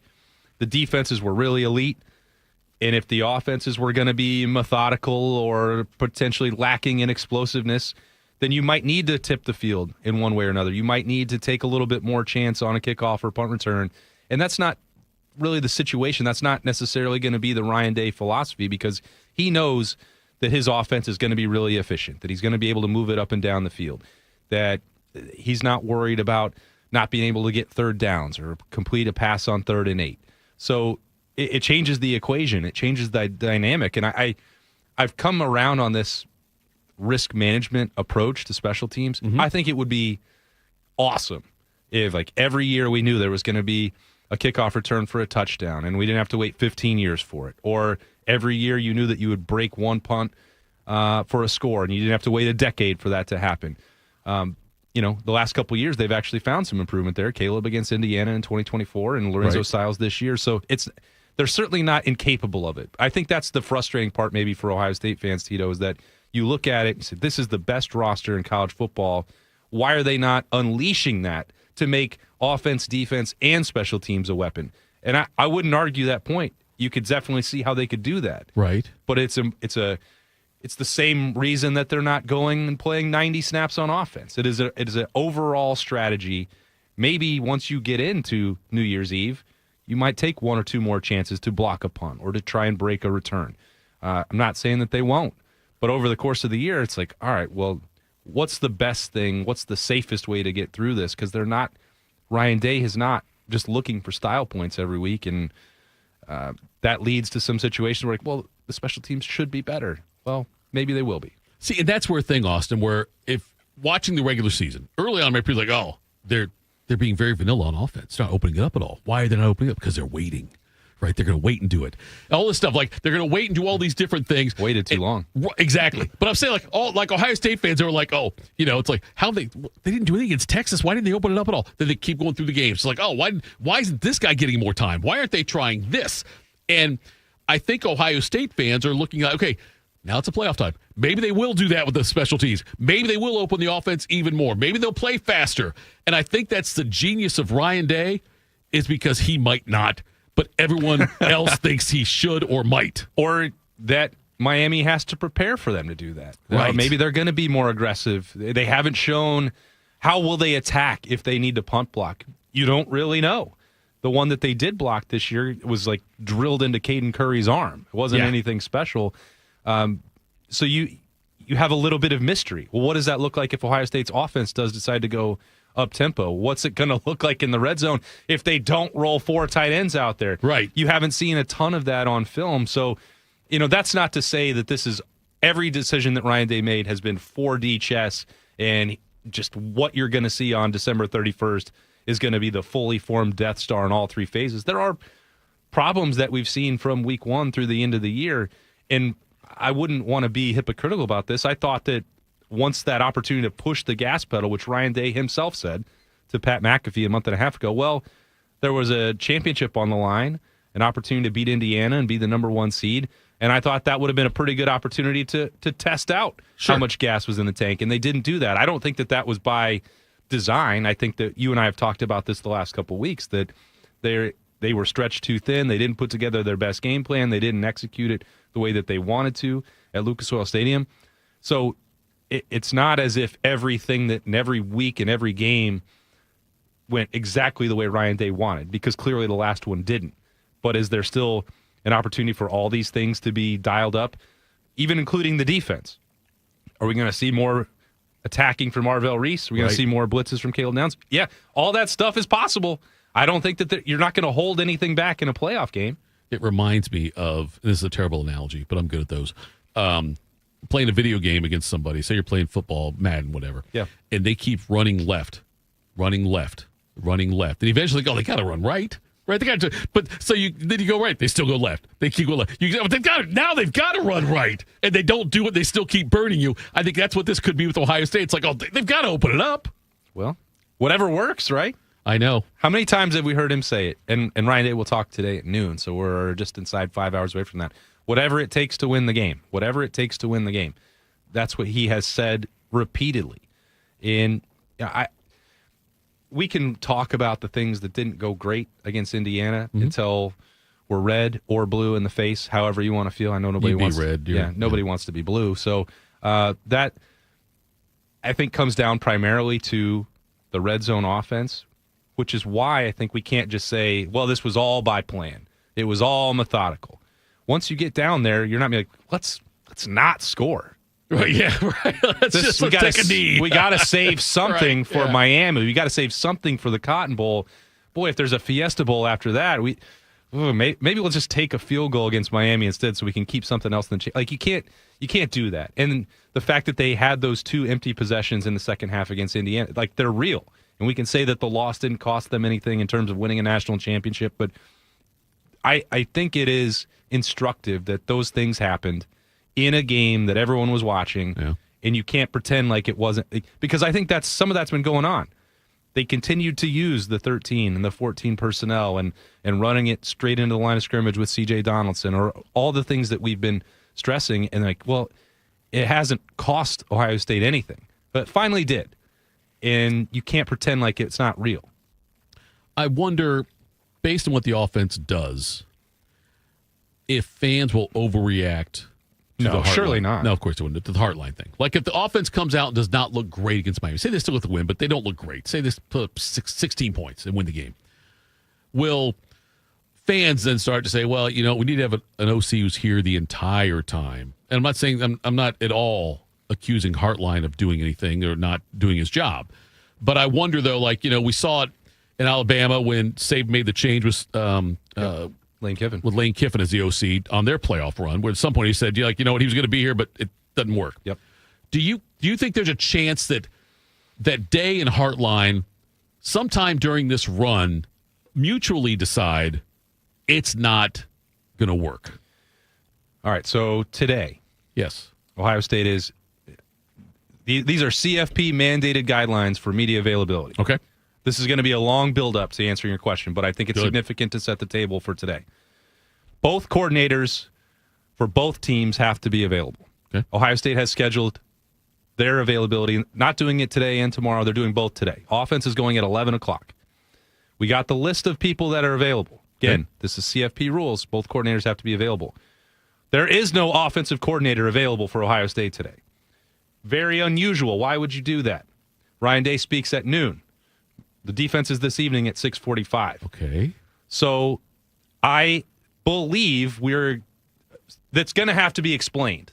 The CFP is one of the few, you can break NCAA rules. That doesn't matter. No, you cheat. The CFP is different. There are financial ramifications. The CFP is one of the only governing bodies that can say, this is how you have to do this, or you're not getting your money for participating in, as Bodie calls it, the invitational. Right. So either they are willfully and knowingly breaking a rule to not have an offensive coordinator available, or the offensive coordinator is not Brian Hartline anymore. And I don't want this to, I'm not saying this is a conspiracy theory. Maybe I'll be wrong at 11 o'clock. Maybe there's a really good explanation for why this is not occurring. But there are 4 Buckeyes on offense talking, and Brian Hartline is not joining them. That's not the case this evening. Matt Patricia will be with those 4 Buckeyes on defense. So I think that I've said this to you and Bobby over the last couple of weeks. I was already under the impression that Ryan Day was going to be taking on a much more heavily influential role on game planning to get ready for December 31st. It is possible that Brian Hartline will no longer be calling the plays. I don't know that. We're going to get clarity, hopefully, on that at noon today. But when you say, is there a chance? There's a signal out there already that something is different with Ohio State's coaching staff. Again, maybe somebody out there is saying, well, you're paying too much credence to the CFP rules. This doesn't mean anything. It's not an accident that Ohio State's offensive coordinator was not listed on the availability for today. Like that was on purpose. When did you everyone get that list? Last night. Okay. Did you make any calls? 100%. Okay, you made calls. That's a stupid question. Yeah. But I just want to get it out there. The statement, yes, you did make calls. So that's why I'm saying I know that it wasn't an accident. Right. That was done on purpose. And Ohio State is aware that that's going to cause a lot of attention on it. So Ryan Day will have no choice but to address it. And he's going to. I'm very confident in that. This is a damn bombshell. Well, it's Monday morning. It's getting, down to it. And if we didn't have we have a dump button now, so I was about to cuss, so like, holy something. Bodie's locked in. He's got you. No, Bodie's over there looking at old Notre Dame highlights. He's not paying attention to the show. But you asked me about that last week, Bodie, and I'm like, well, Bodie, Tito. That's okay. You call me Bodie. But my friends call me Brody. Brody? Yeah. The Broad Man? Yes. You've asked me about it, Tito, and you've asked me, I think, the same question last week. Is there any possibility with Brian Hartline being stretched thin, being down in Tampa, now offering, Ohio State mediocre people targets. Jobs? Yes. I'm sorry. Beck was but mediocre meant Tim Beck, not the guy who's offering that Ohio State. Yes, I got it. Yes. Being involved, offering, Jeremiah Smith's brother at South Florida. Like, every intention was on Selection Sunday. Brian Hartline had been calling plays. He's going to continue to call the plays. And I think when Ryan Day is speaking into a microphone, and I tell you this all the time, Tito, he doesn't make accidents. Like, everything is done intentionally, on purpose, and the message is clear. I would say that structuring today's media this way, that slipped my mind. That does not happen with Ryan Day. He doesn't let things slip through the cracks. So everything, I think, is done. And when we're talking about game planning and the way he managed the season, it wasn't, you know what, I forgot it was a CFP rule that the coordinator has to talk. That's silly. Let's make sure that we get that done.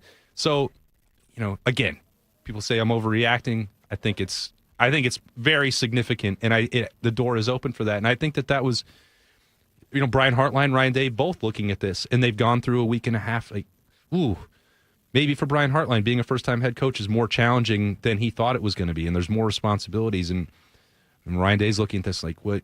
He's been gone. I got deep into this game plan already. I kind of like where I'm heading, and I've got the time now because the signing period was at the beginning of the month. So I thought initially you keep that status quo, and that was the way that Ohio State was trying to get that done. I don't know if that is still the case. Okay, so curious on the rules. Maybe you know this, maybe you don't. I imagine you do. So he could still show up at 11 o'clock today. Could, yeah. Okay, could still show up.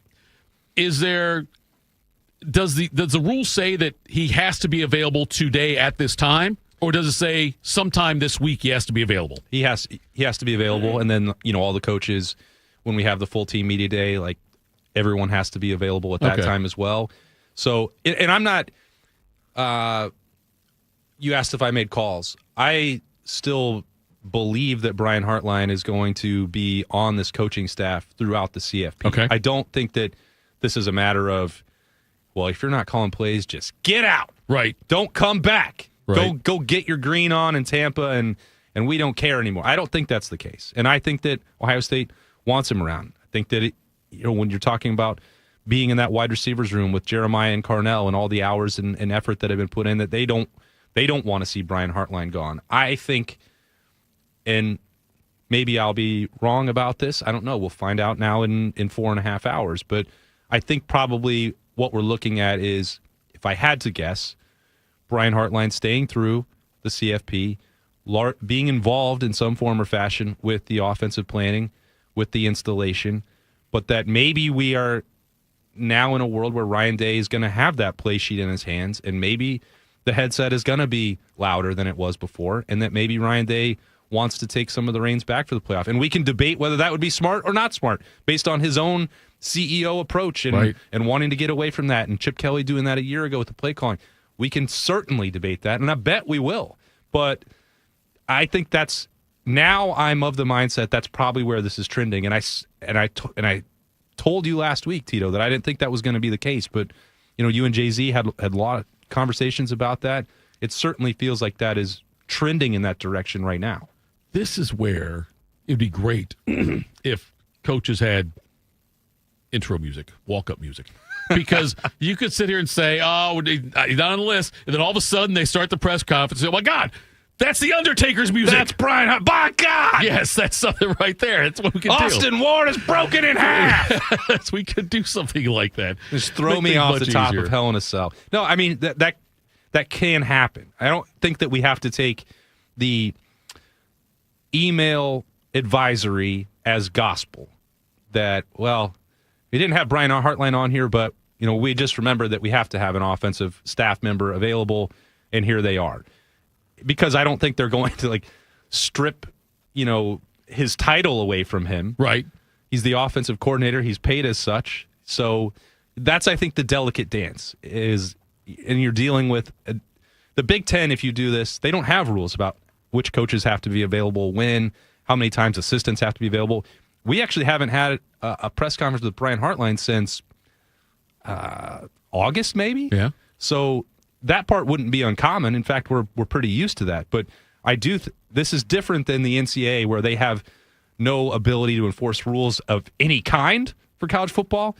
This is why it's different. When you get to the CFP, there are ramifications. They're not going to kick you out of the invitational, but they are going to impact your wallet. And I don't think that that's, in a day and age where you need that money to go to your players, are you going to pay so that you don't have to have Brian Hartline at a microphone? Right. I don't know that would be good business. Coming up next, we'll talk NFL. Also, I might bring in a special guest that has nothing to do with Ohio State football for just 3 minutes. We might do that. That's a hell of a tease, right? Not Tyvis. Nope, not Tyvis. It's a hell of a tease, though. Morning Juice. What does it mean to give 100%? It means giving everything you've got, every single day. That's why the V Foundation gives 100% of every dollar donated directly to cancer research. So no matter what you give, we give 100% for life-saving research victories, 100% to making new discoveries that lead to innovative treatments, 100% to groundbreaking cancer research that could one day save someone you love. We know cancer research is working. Over the last 30 years, an estimated 4.5 million lives have been saved thanks to game-changing research breakthroughs. But there is more work to do. That's why the V Foundation gives 100% of every dollar donated directly to cancer research. We will always give 100% to accelerate victory over cancer. Don't give up. Don't ever give up. Donate today at v.org.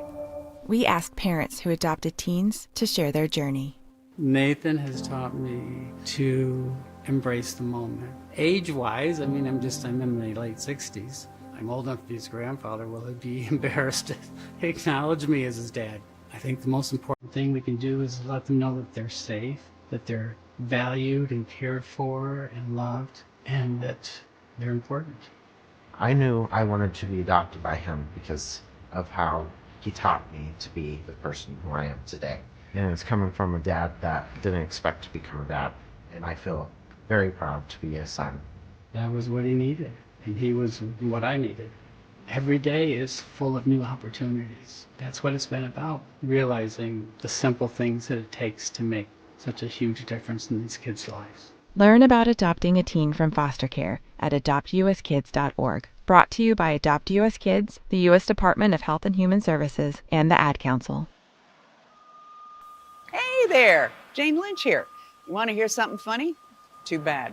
You want to hear something uplifting that will inspire you? Good. Because today, I want to talk to you about Direct Relief, a humanitarian organization that does seriously good work when it counts. Fires, hurricanes, earthquakes. When disaster strikes, Direct Relief immediately shows up with medicines, medical supplies, and everything doctors and nurses need to save lives. Let's ship her out! Every day across the United States and around the world, they're making an enormous difference. If someone needs help, Direct Relief helps. No politics, no red tape. Hey, what you doing over there? Oh, I'm packing insulin for kids with diabetes. See, every box here is literally a lifeline for someone in critical need. So check them out at directrelief.org. You might just bring a smile to someone's face. Attack and dominate. You're locked into Morning Juice. Sponsored by Riverside Bank of Dublin. Here's Bobby and Tito. It's not Bobby and Tito. It is Tito. It is Bodie. It is Austin. And now we're joined. This is the special guest I teased last segment because I knew he'd come on. Jacob Reimer joins us. Basketball aficionado. Smartest, most sickest basketball fan that we have here at the Fan. How are you, In Jacob? here gloating with his North Carolina sweatshirt on? Okay. Yeah. Did you know he had it on? No, I assumed he had it on. I didn't know. They played today, Austin. Oh, okay. So we're Ohio State tomorrow. But how did you just come up with the tease on the fly? Because I just got into the other studio. I saw you walk over there. I thought Okay. to myself, yes. And here's why. I don't know, Bodie, if you or Austin know this. Okay. First of all, yeah, his basketball knowledge is off the charts. I did know that, yeah. His daughter, Dean, also. Roy Dean Jordan. Did you guys know he was on TV this weekend? The Rhyme Time? Yes. Yeah. No, I did 10 not. TV grabbed him for a segment to talk college basketball. Well, he got the right guy. Now, after that segment happened, I got a text from him, and it said, for the future, call me Mr. Reimer and don't make eye contact with me. What kind of feedback did you get on that segment? I mean, I've gotten nothing but great feedback. Like, everybody's reaching out to me saying, like, that was incredible seeing you on there, and I sounded good, so that's always great to hear. So, yeah, it was really cool. Your posture was good? Thank you. You looked comfortable? Well, I'm glad it came off that way. Were you nervous? Yes. That was my first time ever, like, in a TV setting like that. Was this with the King or was it Nicole? It was with Nicole. Okay. Yeah. So she came up with it and got it approved, and I was like, all right, let's go. Because I think if you and the King are on, that's too much good hair. It's too much good hair and it's too much height. Well, I that's really what appreciate it is. that, Yeah. Austin. Yes, that really is. Yes, that's too much height and too much good hair. Yeah, I think we can't. No. There's a limit. Yes. You have to charge extra if you have those two on there. Why didn't Bruce Thornton get the ball?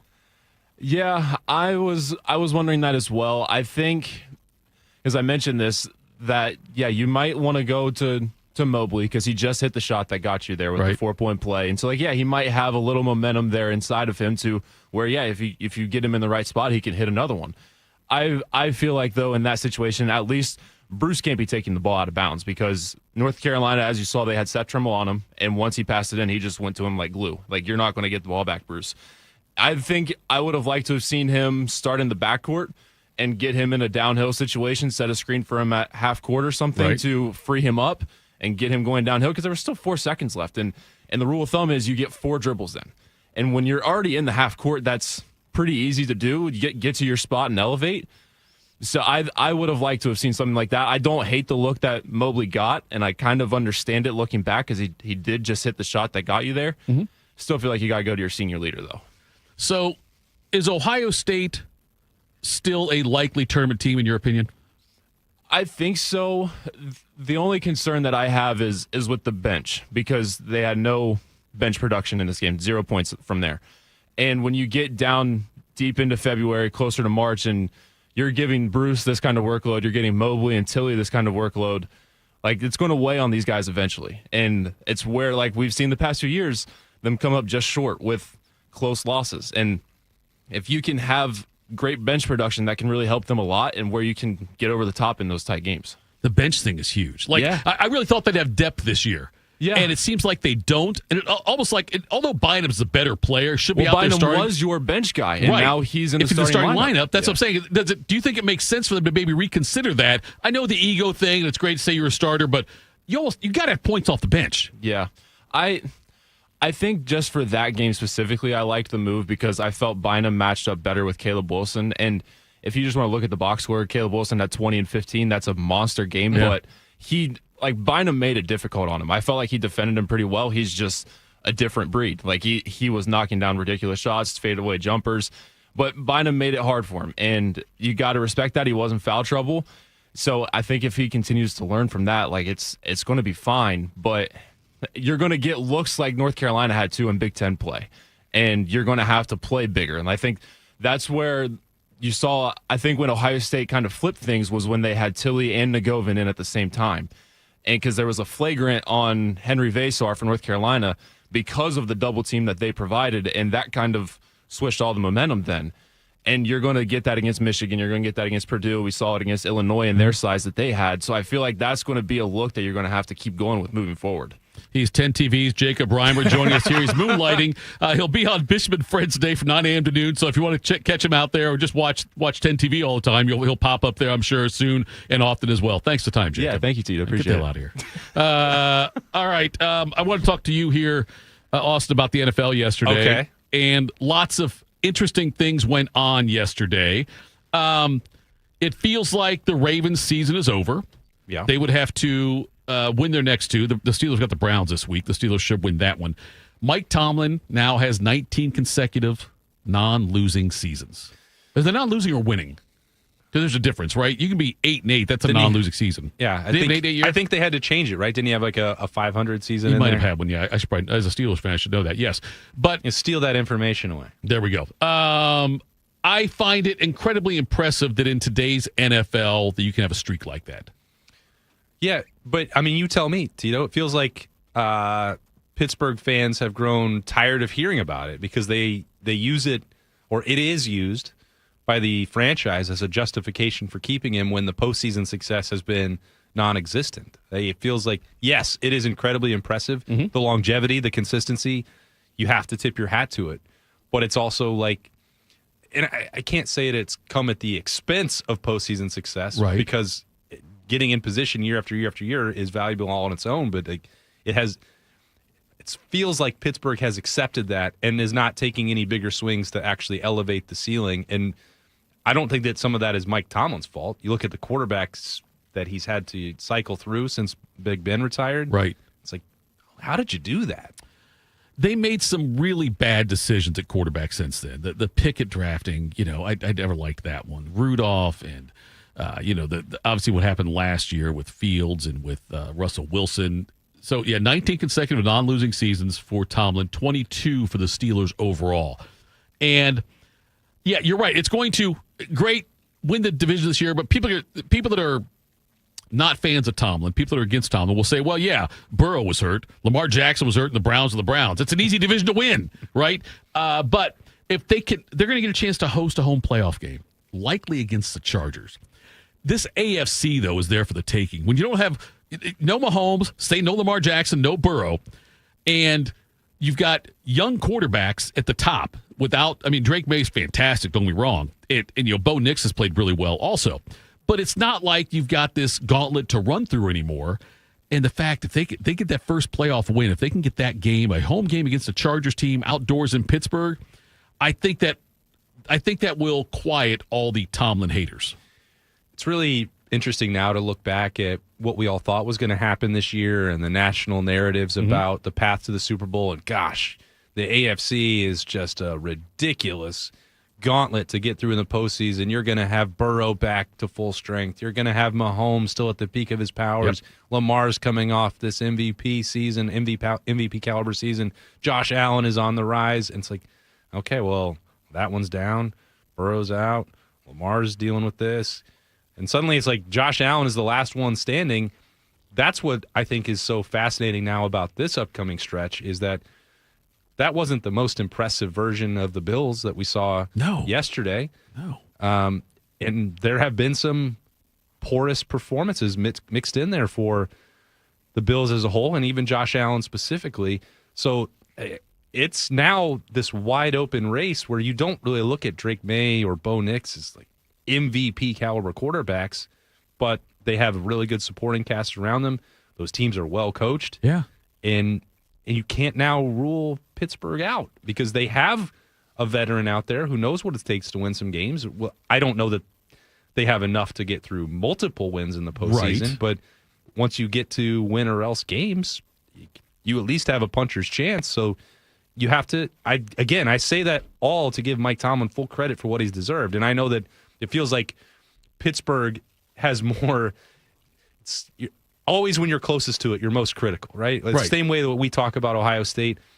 Pittsburgh, it's like, well, when is Tomlin going to win a playoff game? It's been 2 decades since he's won a Super Bowl. Like, he's got to do, like, everyone else, I think, has a much greater appreciation for that. That's why I think it's interesting to actually ask Pittsburgh fans about, like, do you really want to trade that? You really want to give that away? What's on the other side? Right, yeah. 3 head coaches since 1969. It's a fantastic run there by them. And, typically I'm a guy who likes the story of dynasties, the Chiefs thing, and so... Big Patriots guy you were, yeah. Now, what's a big Patriot? I like the story of it, though. I liked having the Patriots always in the mix. And this year in the AFC, I mean, it's very possible. You're going to have, like right now, if things wrapped up today, you'd have Houston as a 7 seed at New England in the first round. C.J. Stroud, who bounces back, after he had a great rookie year and then struggled since then, but now is coming back alive. Their defense is awesome at New England. You would have Buffalo at Jacksonville.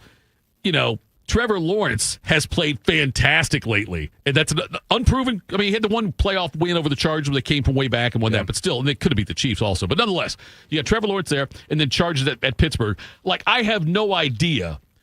I have no clue who the best team in the AFC is, or who the team would. I should say, which team would emerge from all of that. Obviously, the Chiefs. Just put them in. Yeah, Chiefs should be in. They should. All right, the playoff committee's got the Chiefs right now going. They're going to jump over some of those teams. Second half, James Madison. Yes, that's exactly right. God, why'd you bring that up? I've already told you that I lost money, that I did not. Like, I'm looking at the buyout, like the payout. I felt like you were getting a little too comfortable over there thinking about the Steelers in the playoffs. I'm telling you, man. I had to bring you back down to earth a little bit. And I had 2 different parlays that was in that, a part of it. And I was like, well, maybe I'll cash out one of them. That way, at least I'm positive money. If I cash out this one, they were both multi-leg parlays. The one, it was like Philly laying 7, I think, against Washington. It was Ohio State live betting, getting 4.5 against North Carolina. Worked out well for me. Yeah. And then Oregon and over. And the other one had I keep it the other one had. The other one I think had, had the earlier game? It had Ole Miss, Oregon, and over. And they both missed. Pain. Over in the NFC right now, it'd be Green Bay at Chicago in the first round. It'd be the 49ers at Philly and the Rams at the Panthers, with Seattle getting the bye. Chicago's got a second-year quarterback as well. And I wonder if I don't know who the best team in the NFC is either, though. I can't tell you who it is. I think any of those teams could beat any of those teams outside of maybe Carolina. But Carolina, God, they got a big win. They're going to play in Tampa Bay for that title when it's all said and done. One of them's going to get it at 9-8 probably as the division winner and get to host a much better Rams team. But I don't know if the Rams are the best team. I thought they were until the Seahawks game. I don't know who the best team is in the NFC either. Yeah, I mean, this is the year that the NFL tries to design with parity and with uncertainty, and that you have to tune in because any given Sunday, Steamin' Willie Beeman can show up. Bodie knows. And it's all about the inches in front of your face. So it's wide open, I think, is the point, which is what the NFL wants all the time. They're not actually seeking, as much as it seemed like it throughout the Chiefs run, Tito. The dynasty part is not good for keeping 32 fan bases engaged. And really, they've got that right now. That's exactly what Roger Goodell hopes for. I'm not Garen says in the chat that I'm a bandwagon fan. I'm not a bandwagon fan. I like the story of dynasties. I like, I was never a Belichick fan, never a Brady fan, but I like that they were in the mix because it was fun if they lost. They didn't lose that much. But nonetheless, it was, and the Mahomes and Kansas City thing. I'm not a Mahomes guy, I'm not a Kansas City guy. I just like, though, that they're always relevant. I kind of enjoy that kind of thing anyway. And you love State Farm commercials. State Farm, yes. Look, I'm all about the brace. Coming next, Tony's got his juice, morning juice.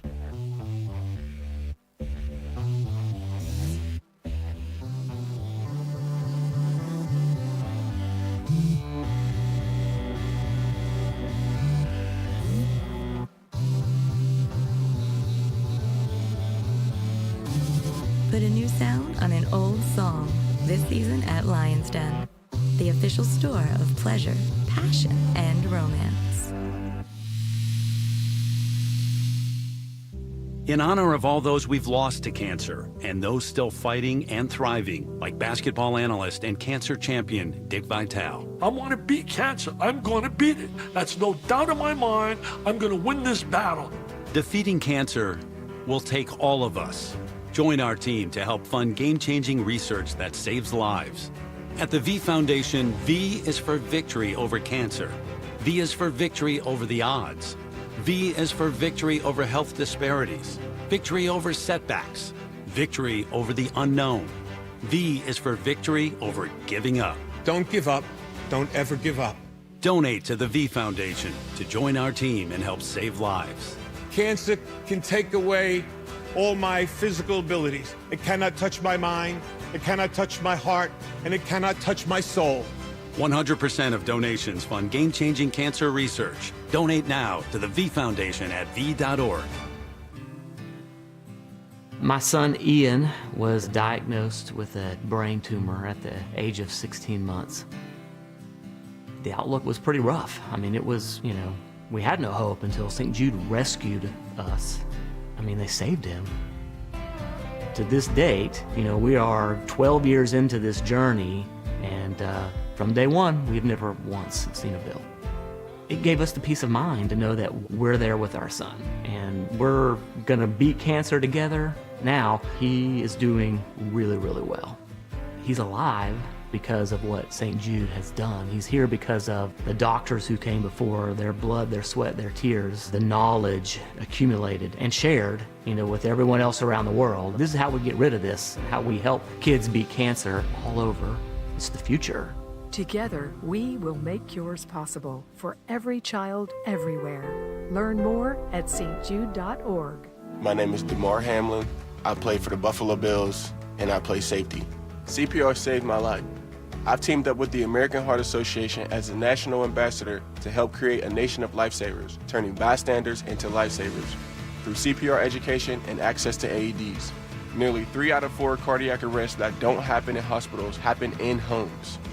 Join me to ensure everyone has the chance to live longer, healthier lives. Visit heart.org/nation. We built a brand new studio just for Bobby, and Tito has already ruined it just by being here. I'm pregnant. This is Morning Juice. All right, Morning Juice. Thank you to 10 TV's Jacob Reimer for joining us there on the fly. Boy, television superstar. He really is, man. I'm telling you. They keep bringing in people that are better than me, and that's starting to bother me. It is unfortunate how talented he is. Yeah. And humble, and just, he's done a great job on social media. To be honest, he's kind of turned into a bit of a jerk. He's getting a little too comfortable being great. Yes. We're done being great. Exactly right. I love him. Time to be elite. I hate him also. I was filling in last week on Bishop and Friends, and the commitment to the basketball bit is uncanny. They have that segment where it's everything from the weekend and like the coach of the weekend and had that, didn't have that. Every single thing he said was about college basketball from the weekend. Yeah. Like, man, there's other things going on. Is there? Not in his mind. Not in his mind, no. In his mind, nope. His mind is locked in on that. College basketball can touch Jacob Reimer's mind. It's nothing else can touch It's his mind. December regular season basketball, man. Cool it. I know. And he is, yes, you're right. That's what I asked him one time on the show after his daughter had been born for, I don't know, a couple months, and I asked if he knew her name. And I'm Roy telling Dean. you, like, whatever, yeah, but I'm telling you, I promise you, he takes the midnight feedings because there's West Coast basketball on. I gotta watch Hawaii. He'll go wake his baby daughter up in the middle of the night, just saying, "Hey, you got to eat something so I can watch." You don't need that sleep. Yes, you don't need that because this bottle. San Diego State's playing right now at Stanford. We need to give you a bottle. All right, let's do What's Got You Juiced.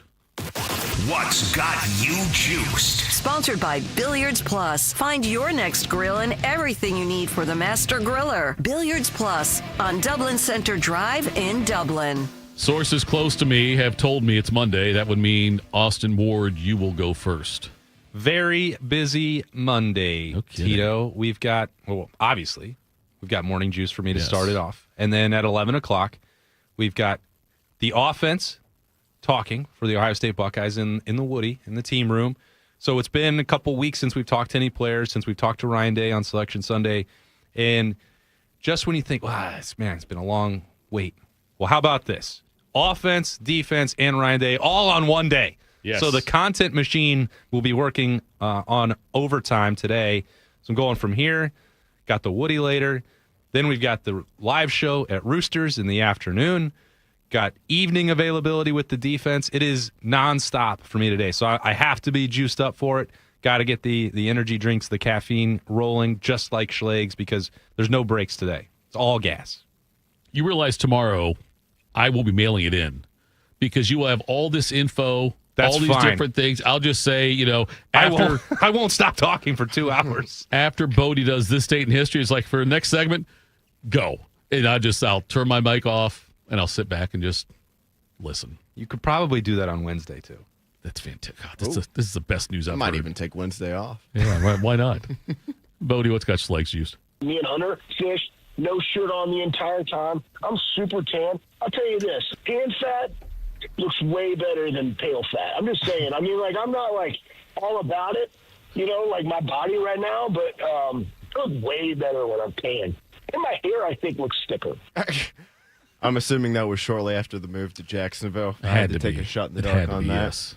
Speaking of deep dive, here we go. Basketball, not college. We'll go to the professional ranks. I would just like to point out, I don't know, I would be shocked if anybody listening to us right now is aware of who Hugo Gonzalez is, but he's doing some stuff there for the third place in the Eastern Conference without Jason Tatum, Boston Celtics. And there are some people suggesting, not me, I kind of rather him sit for the year and just get totally healthy, but some people are suggesting that Tatum could be back when the calendar flips to 2026, just, 7-8 months after tearing his Achilles against the Knicks in the second round of the postseason last year. So that has me juiced.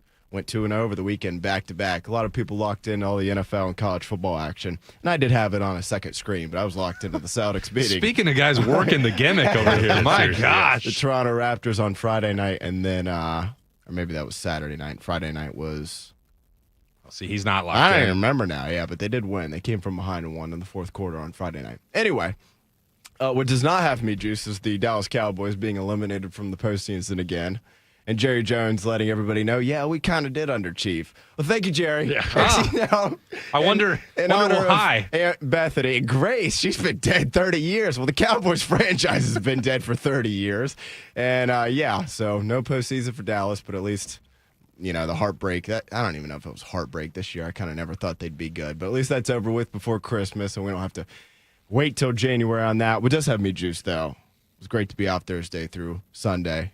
When the alarm went off this morning, kind of hit like a ton of bricks. But had some good time off there, got some good quality family time in with multiple different groups of people as we inch our way closer to Christmas. Hope everybody else, Tito, A-Ward, Bobby, wherever he may be at this fine morning, and all of our fine listeners get to enjoy the same as the, 'tis the season to be merry.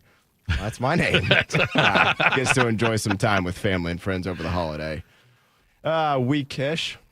Yeah? We celebrate the holiday the whole week here. Tito, what's got you juiced? Of course we are, yes. You can't see my mistletoe belt. But the Tatum thing reminds me of when Jordan, in his 1985 season, 3 games in, he broke his foot. And they say he'd be out for the year. He missed 64 games. The Bulls said, don't come back. Even though the Bulls were going to be in the playoffs likely. He said, don't come back. Just take the season off. We don't need you to play. Or the 8th seed, whatever we're going to be in the playoffs. It's not going to be anything.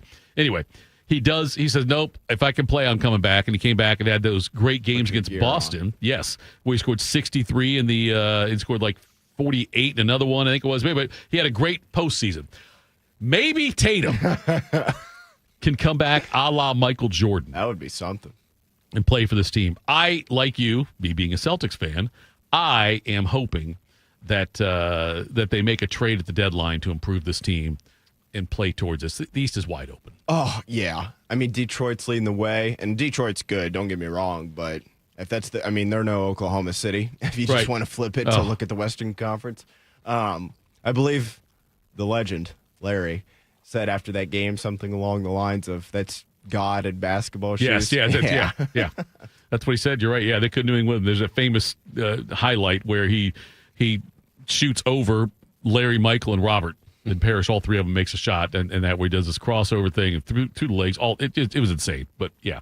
So I wonder if that will happen. Let's see what's got me juiced. I don't think so. I'm just going to jump in. I don't think that Jason Tatum is going to become God in basketball shoes. Maybe not. I hear you trying to talk yourself into it. He could be David. Okay, that movie comes out too, by the way. Yesterday, you guys are probably going to be impressed by this. I played St. Andrews yesterday. Didn't use a cart. And still made it back here in time for the show. I shot 44 at St. Andrews. That's you were telling me about the new simulator place? Back 9. It's over there. Your membership? It's I'm telling you, went there last night, me and my buddy and his kids. And yeah, we played it from 7 to 9. We got out there and played. And it was a lot of fun out there. But the 24/7 access thing is what's really cool about it. That, you make your tee time on their website and you go and they let the building's got like a lock thing. You can just like hit a link and it'll unlock the door for you to go in there and play golf. It's a lot of fun. That's awesome. Yeah. It's fine. It's like I have no excuses other than I'm just not very good at golf to not be better at golf this year. That's the only excuse I really could have. Do you do the simulated putting or do you turn that off? No, we put in I think we had gimme set at 8 feet. And then did that. You could put 6, 8, or 10. The putting on there is the dumbest thing. That's not real. I think that what would be. I think would be cool about it. I think the next level. Here's my $1 million idea. The cool thing would be on the simulation that it would.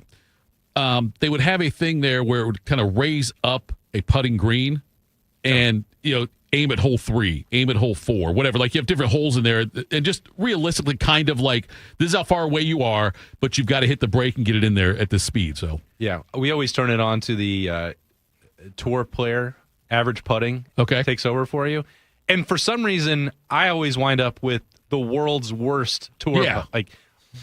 I hit a great shot in there. I'm like, I got 8 feet for birdie. Yeah. Thank God I have a tour pro in there to make it. No, you just 3-putted. Right, it's become this running gag. Like everybody else, they just made a 50-footer for me, right. and I'm 4-putting from 20 feet with this guy. It's like, what? How do they know it's me? Yeah. Who's your pro putter? Mine's 1986 Norman Masters.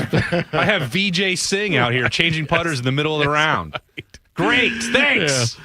It's fun to go out and do it, though. Just swing the clubs, That's use great. those muscles. Yeah. I say muscles very loosely. Use those body parts, I should say that. They're not really muscles anymore. I think they're just body parts that I would use out there.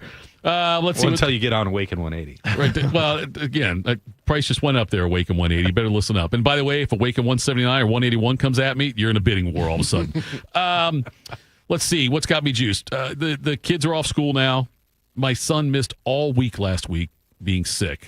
Played by. No, let's just look. The chest congestion is a hell of a long way. Well, it's not that far with her, but still, it is. Put your gear on. I tried to tell him that the other day. He wouldn't listen to me.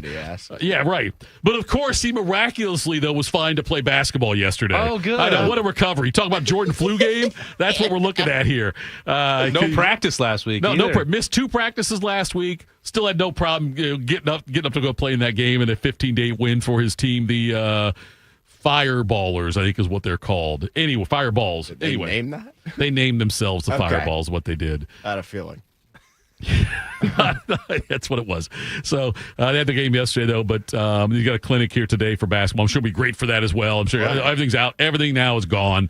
Daughter, though, caught it. It's going around. It's like, I know a lot of people that are sick, and it's, I think getting sick. I know a lot of people are sick in the head. There we go. I think that I really think my son played it perfectly to be just sick enough. I mean, now he's going to be, what, 3.5 weeks out of school? It's like, what are you in college? What is this, the semester end now and you get that much time off? I'd say as a dad, you could be proud of the street smarts he pulled there. Oh, yeah. He No might doubt have about missed it. a little bit of math and science, but, right. Yes. In the long run, yeah, he might be just fine. I think so. It was very well played by him. But now my daughter's sick, which now it's best to get sick right before break. It's awful to get sick right when break starts. Yeah. You don't want that. Played that one wrong. She's not that smart. No, I'm kidding, love. If you're listening, she's not listening. What am I kidding? She's watching some show she shouldn't be watching, probably. Tell Santa she needs one more gift to lift up her spirits on Thursday morning. You guys all done with your shopping? I think so. I hope so. I try to knock it out in one night. See, I've done nothing. Uh-oh. Well, that's... Well, no, my wife can. That's fine. She does it all. But Santa will help. Yeah, Santa will help. But I'm saying, like, what's going to inevitably happen, though, Well, is you can't say my wife does everything. You're supposed to get her gifts, too, Tito. Listen, if I do well in fantasy football, then she gets a dishwasher. Oh. Merry Christmas, damn it. Are we in good shape? We're in decent shape, yes. But I'd rather spend the money, though. I'd rather save for my Vegas trip. But anyway, I don't know. And by the way, like I tell her every year, I just put the bow on my head and say good morning, Merry Christmas. Because I'm the gift that keeps on getting better and keeps giving. Christmas. That's what I do, man. Got that mistletoe belt, too, huh? Yeah, exactly. But it's like she tells me, if I think I can do better, she'll help me look. She'll say that to me. So that's good for her on that, on her confidence on that one. Thank you to all the juicers. Thank you to 10 TV's Jacob Bryan for stopping by. Thank you to Bill Bender. Austin, great job. Bodie, love having you here. But it's going to be short-lived because you're going to go on vacation again here soon. Yes, back tomorrow. That's fine. Yeah, tomorrow will be a Schlegs Day. And who knows what other people from around here will pull in at the last minute to fill up some time. Thank you to all the juicers being in the chat. We appreciate that. We are back tomorrow.